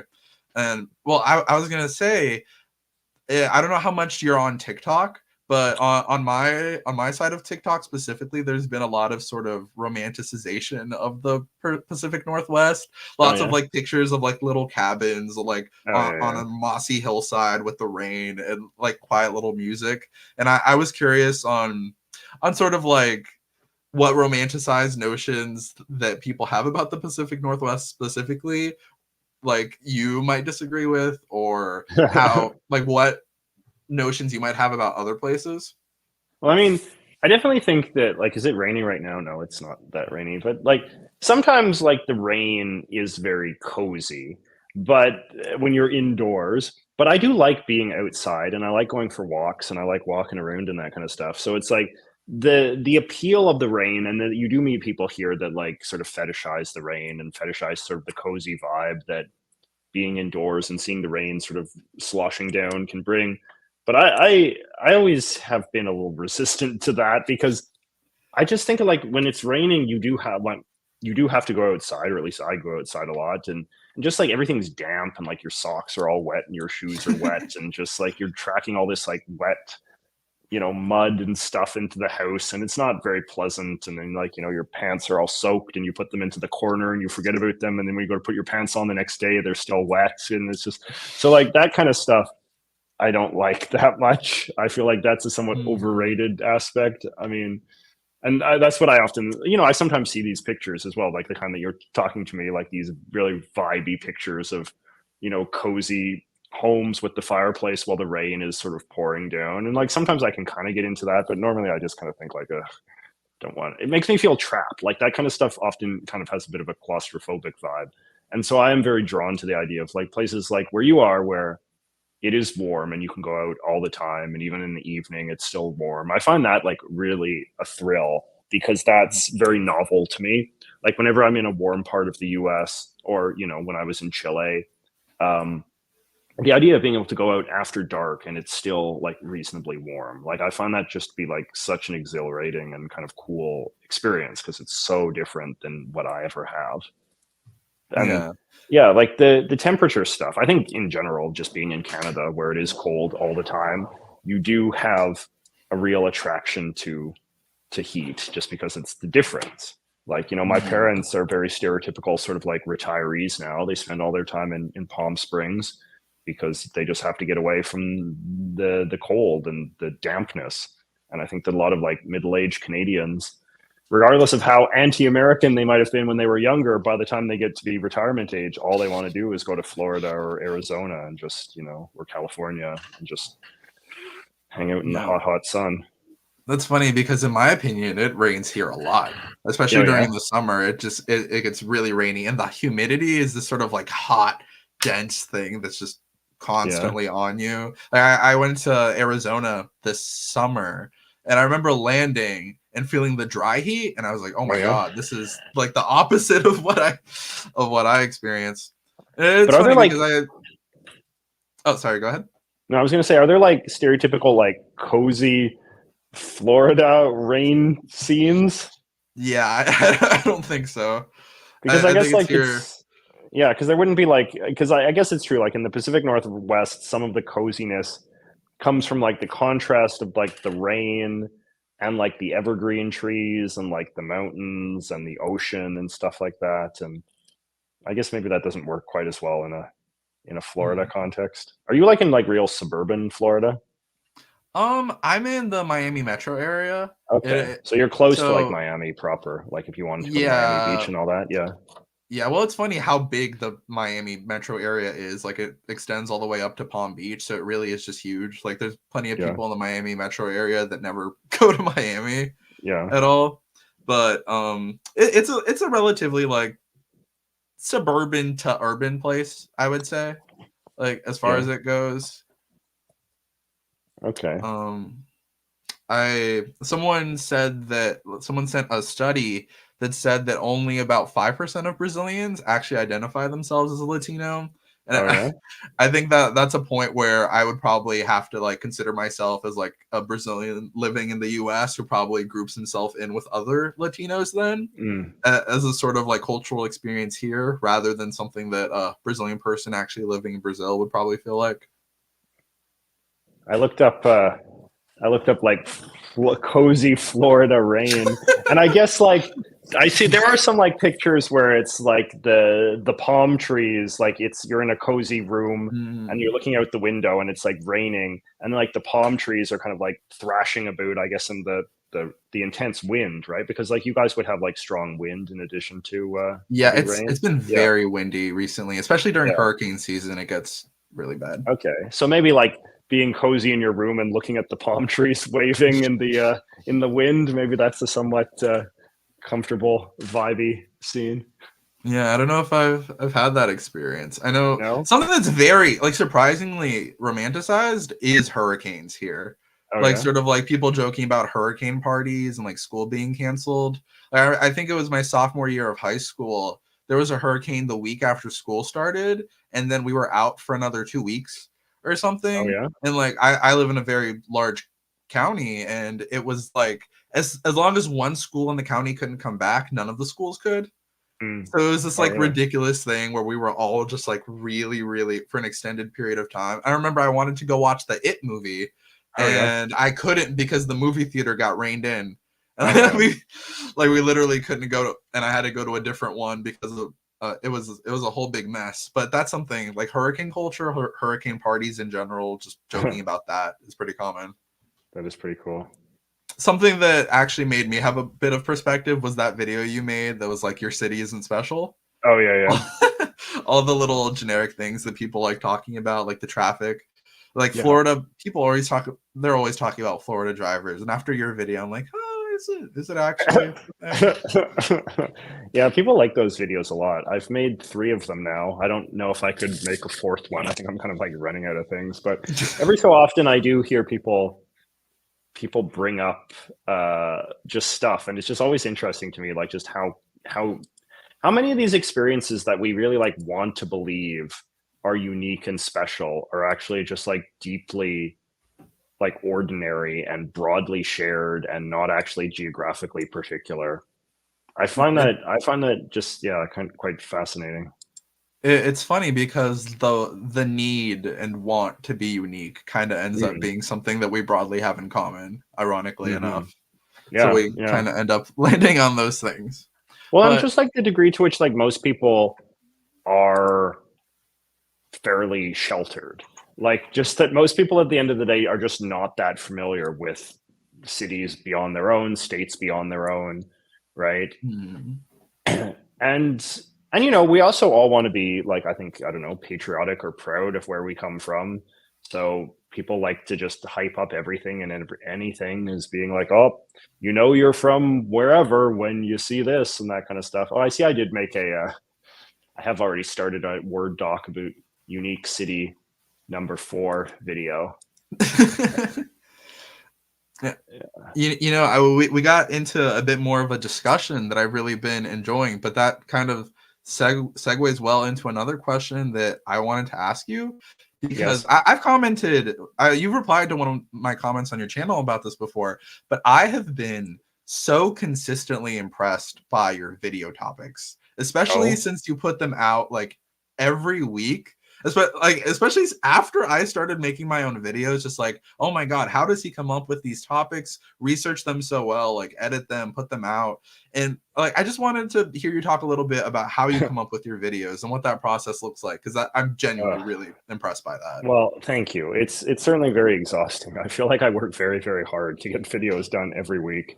And, you know, oftentimes I'm working 7 days a week. Like sometimes I just don't have any break at all. Actually, this reminds me of something where I have to return this library book that I have been hoarding for months, literally. The Vancouver Public Library got rid of late fees recently, but Oh, you know, so it incentivizes hoarding books forever. But the opposite side of that is that if you hoard too many books, then you don't get to take any more out, and I need to take out a book for my next week video because I need to research something, so I got to remember to return this. But anyway, the point is that yes, it is very exhausting. It's very tough, and I don't generally know what I'm going to do from week to week. Usually, an idea occurs to me while I'm working on the video I'm currently working on, but this is a good thing about sort of like my journalistic background as well. Like working as a columnist, like you just kind of train yourself to come up with ideas on relatively short notice. Like you just kind of, you go through life and you're just kind of like always looking at things, and things are always kind of stimulating to you. And so as thoughts pop into your head once in a while, you're just kind of like, okay, that's a strong enough thought that I could make a video about it. And you just kind of like, you decide relatively quickly, and you just sort of settle down, and you do your research, and you learn sort of strategies and rhythms for making your work. So it's like, I get up every day, and I go for a walk, and then I go to this studio in Vancouver where me and a couple of other YouTubers share, and then I just like sit in front of the computer and I either write or I edit until dinner time, and then I go home and start the whole process over again the next day. But sometimes I try to get a head start. So it's like next week's video. So this week's video is going to be about flags. And then the next week video is, I think, going to be about slavery in Canada and sort of the history of that, which is a bit of a twist. Yeah, that's very different. But I need to read some books for that. And so I need to go to the library. And I was at the library yesterday. Couldn't take any of the books out because I'm hoarding books. But so I was able to like start the research process then. So like that's kind of something that I kind of do a lot, where it's like right now I'm like in the final editing stages of this week's video, but I'll already sort of like have one foot in the next video after that as well. So like I'll start writing, I'll start researching ahead of time. But I don't know. I mean, like there's no real easy explanation. I just work very hard, and I guess I just don't have a lot of other things going on in my life to compete with my videos for my attention. I'm not married, I don't have children. Those are the two things that tend to consume a lot of life when you're a middle-aged person, and I don't have those things. I have a good place to work, and I like what I do. I like making videos, and I like the discipline of turning one out every week. And because this has been sort of the thing that I've revolved my life around for, I don't know, close to 8 years now, it's kind of hard to envision an alternative. And, I'm successful, right? Like I make good money making videos, so that's an incentive to keep doing it as well. It lets me continue to live the kind of lifestyle that I want to live, and that's a motivation. So, but no, it's difficult. Like it's hard. And at times it's hard for me to remember what it was like when my channel was small and I wasn't getting a lot of views and I wasn't making a lot of money, because I guess I was still doing journalistic stuff at that time. So I don't know, the success that I achieved kind of feels like it accumulated relatively quickly, and then before I knew it, it's just like, oh, I'm a professional YouTuber now. That's kind of cool. Whereas I feel like a lot of the kids that start off, they're very aware of like the kind of success that they want to achieve, and then their inability to achieve that success quickly becomes deeply frustrating to them. And then so they have to sort of struggle a lot, and their expectations versus their progress are sort of in tension, and that can be pretty frustrating and kind of can sap a bit of their motivation. But I just didn't have that problem, I think, because also I just didn't have a clear vision of my own success in my mind when I started. So when it happened, it was like a happy surprise as opposed to like the fulfillment of an expectation. Wow, that was a wonderful answer. Well, thank you. Yeah, no, I think part of why like I wanted to ask that question specifically is like my own sort of frustration sometimes when it comes to video topics, because I find, especially as like someone with ADHD, I will tend to be like, okay, this is the next video I'm making, and then I go to write it and it just doesn't really happen, and then I end up like on this completely other like different idea, and I just run with that, and that becomes the thing that I'm doing. So like I'll sort of like jump between these ideas in a way, or I'll have a script that's on the backlog and I don't end up like getting to it for another while. So I guess I was kind of curious about it in that way. But I do think that the sort of point that you were talking about of like unexpected success versus like a younger person coming into it with like the expectation of like, oh, I'm gonna be this professional YouTuber and I'm gonna make money off of it. Yeah. That's just an unrealistic expectation to have. Well, I And mean, it doesn't have to be unrealistic. I mean, hmm, it I because like a lot of people do achieve this, right? Like I hear this a lot from younger or from various people where it's sort of like, oh, my kid wants to be a YouTuber. What a ridiculous fantasy. Like they'll never hmm, achieve that. And it's like, I don't know. There's a lot of people that have done it. I think like if you are, and this gets back to what we said at the very beginning, right? Like I think that I do believe that talent gets recognized and that if you're good at what you do, it's at some point it will be hard to ignore. The problem is that a lot of people perhaps get into it that aren't skilled at it or that they don't have the actual dedication to do it. They don't have the self-discipline to sort of stay steady and actually chase this as a legitimate passion. And those people do get frustrated. But I do think that like if you're competent, if you're good, if you have something interesting to say, if you have actual skill on camera, if you have an engaging presence and you're good at editing and all of these kinds of things, like I do think that it shouldn't be that hard to be successful at it. And just as long as you have the patience to know that it takes a while to get noticed. But I think that most of the people that are successful on YouTube, their success is relatively explicable. hmm. They're good at what they do. They make quality videos and it's not, a mystery why people would want to watch them. So I think as long as people are honest with themselves and have an honest understanding of, you know, that this is something that they are good or not good at, I think that it shouldn't be too difficult to adjust expectations accordingly. I will say that I think you are good at what you do. I think that it isn't. No, it's true. It's like I think that as long as you have like the patience to endure and have a sense that success won't come overnight. I think that Hmm. it wouldn't surprise me at all if you wind up being very successful. I have a friend in Toronto, young guy. He's a little bit older than you. My friend Brogan. He does the channel Art Chad. He sort of toughed it out for a while, but now his channel is growing. He passed 40,000. He might be close to 50,000 now. It happened in a relatively quick period of time, but before then it was just a matter of making the videos consistently and hoping that eventually he would get noticed, he would break through, and eventually he did, and now he's doing well, and now he's thinking about quitting his real job and just doing this full time. And I feel like I've seen that multiple times before. So just don't lose faith and have confidence in your own skills, because I do. Oh, thank you.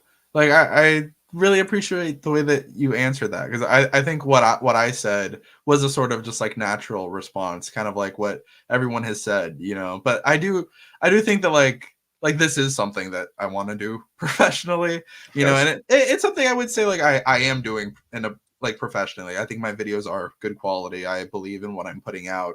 Like I think they're videos that I would want to watch if I wasn't the one making them, you know. Hmm. And it's something I think I've been pretty consistent with, and I've been proud of like the growth that I've had on the channel. And like speaking to someone like you or like Mr. Beat is like very like satisfying for me in a way, just because of how much I respect you guys and like how inspirational you've been to me like over all these Hmm. years. So it's really nice to hear you say that.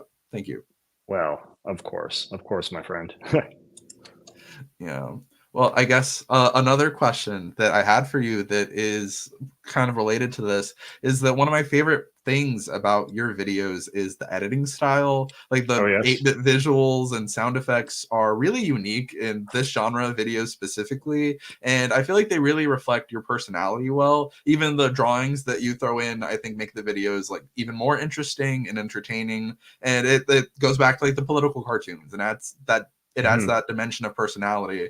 And I'd love to hear you talk about how you sort of develop that style and what Well, your how would you? own favorite part.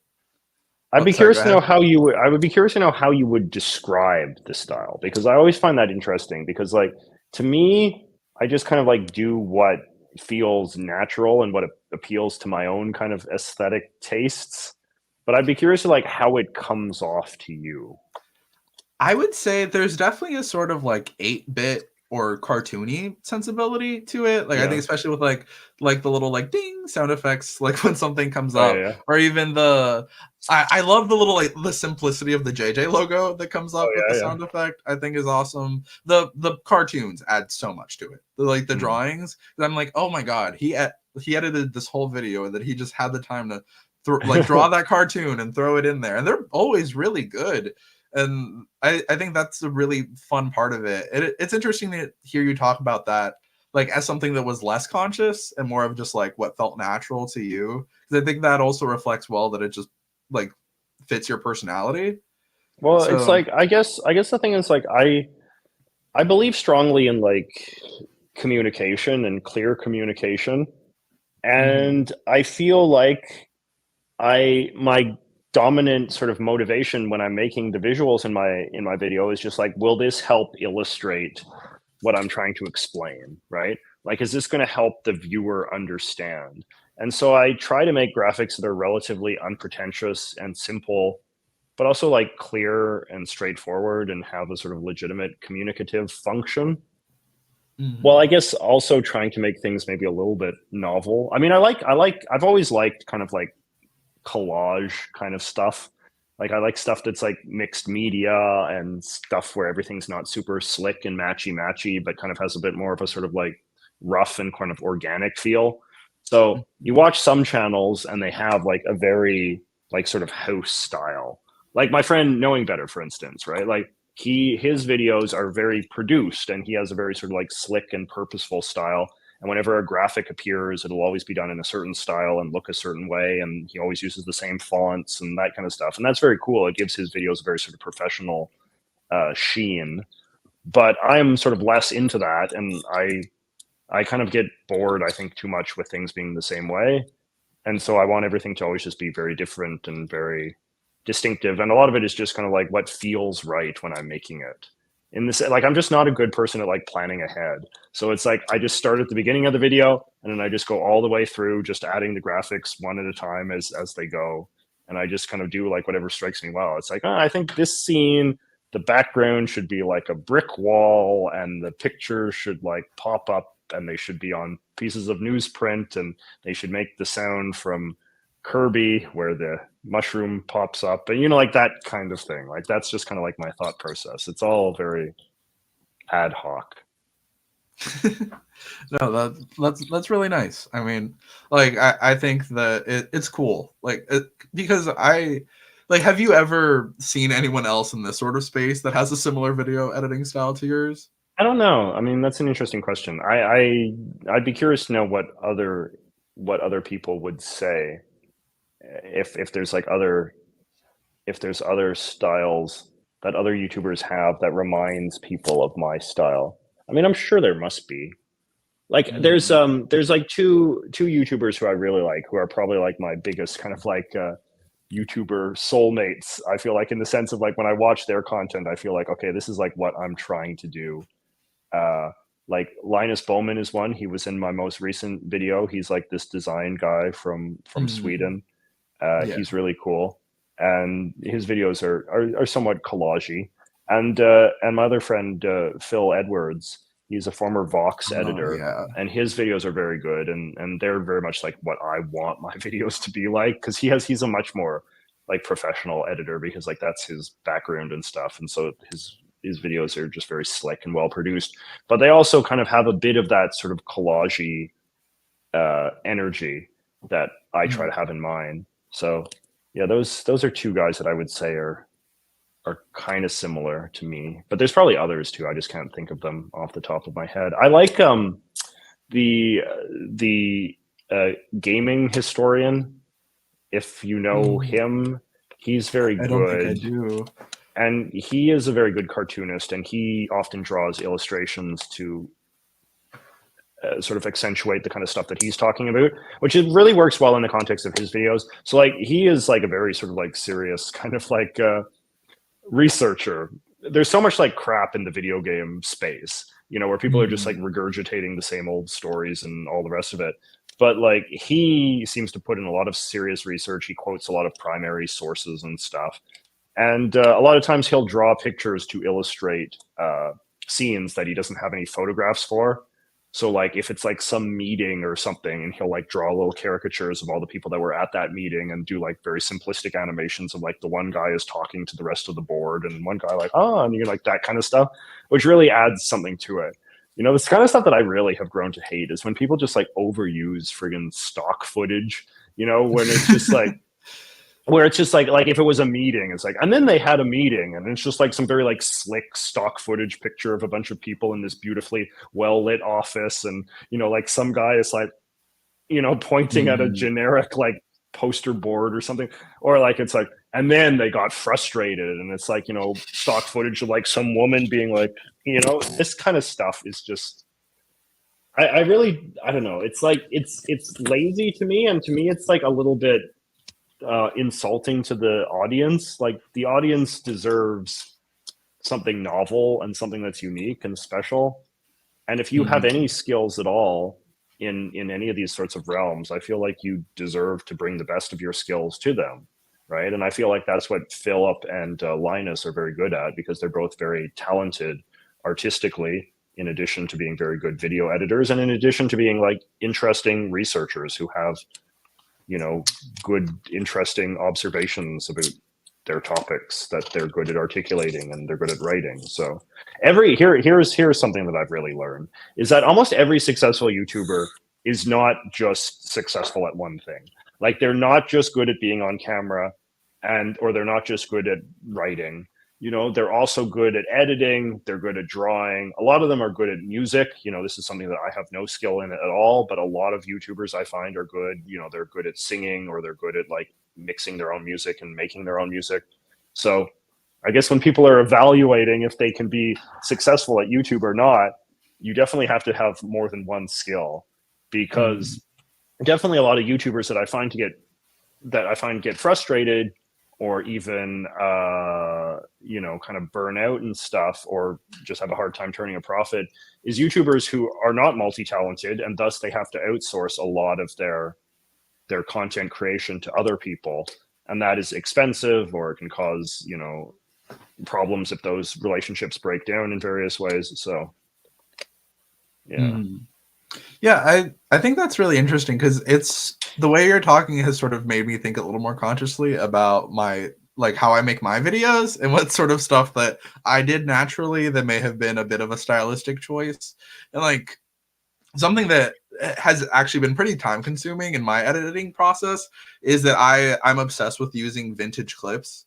Yeah. Like I really, really like using sort of like older, like low resolution videos, and using like of whatever I'm talking about directly to be able to convey that in the story, like exactly what I'm talking about. And that's something that has been a bit difficult, because I end up with like hundreds of videos on my computer by the time that I'm finished editing a video, and it can be really time consuming, but it's something that I do think adds a lot of quality to my videos, and it's something that I'm really proud of. I take a lot of inspiration from Phil Edwards as well, Oh because yeah, I'm a he's great. really I'm a really big fan of his editing style, and I've been trying to for a long time sort of incorporate different camera angles into my videos now, instead of just like sitting at my Yeah. desk, because that's something that I feel like would help improve my videos, like personally. And just his use of props, like I watched a video of his recently that I don't even remember what it was, but he just like rolled some sort of paper out towards the camera, and it just went Oh there, and yeah. I was like, oh my god, that's so entertaining and clever. Like you just have to be able to think of that, and that's something that I've personally been really trying to learn from. He also has that, just like that really sort of casual delivery and like sort of casual demeanor on camera that I very much envy, because I feel like in my videos, like I'm just very stiff and affected and just very talking to the camera in this very overly scripted way. But Philip, even though I know that he has it all scripted, like, you know, he'll come into the scene and he'll be like, okay, so guys, there's this thing we need to talk about, you know, like that kind of energy, right? Which I find very compelling. But Yeah. I mean, I've been trying to sort of like learn that as well. And it's funny that you say that, because I've sort of thought about like the way that you are on camera, or even like how you're sitting now in a little bit of like a less conventional way.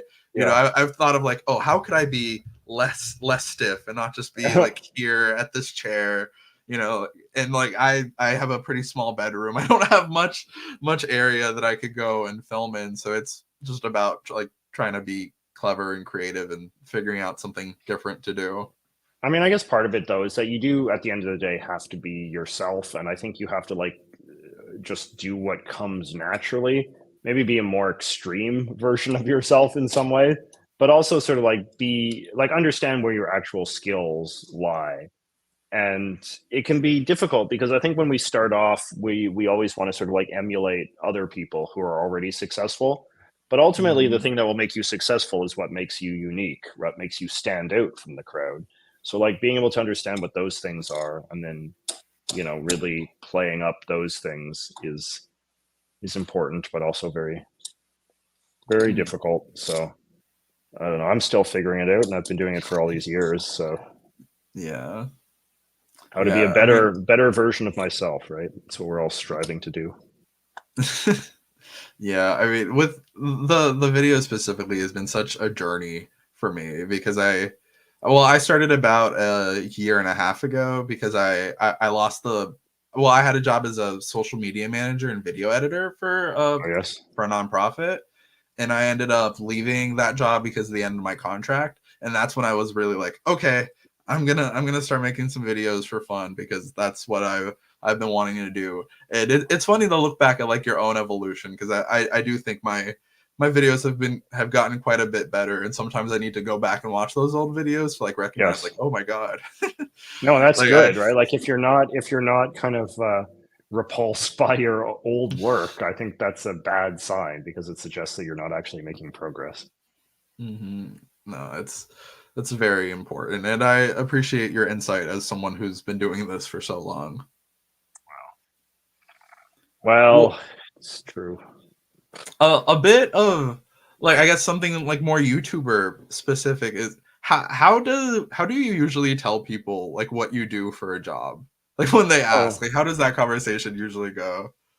I usually just say like I make YouTube videos, and people are sort of like intrigued by that. It's like, oh, Mhm. YouTube videos, eh? And it's just sometimes actually I'd be a little bit cocky because I feel like just kind of like testing people's limits. So sometimes when people say like, "What's your job?" and I say, "Oh, I'm a famous YouTube star," and then they're like, "Oh," because I just find that like funny to see how people react when you're very arrogant about describing what you do.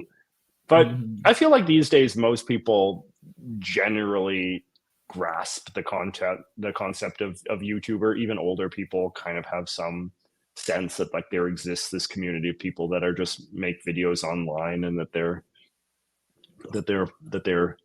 like that's a viable career path. So I'm a little bit less self-conscious about that than maybe I used to be. Yeah, that's funny because I was talking to an older woman that I work with, and I she knows about my YouTube channel, and she came up to me and she asked me, she's like, "How's your podcast going?"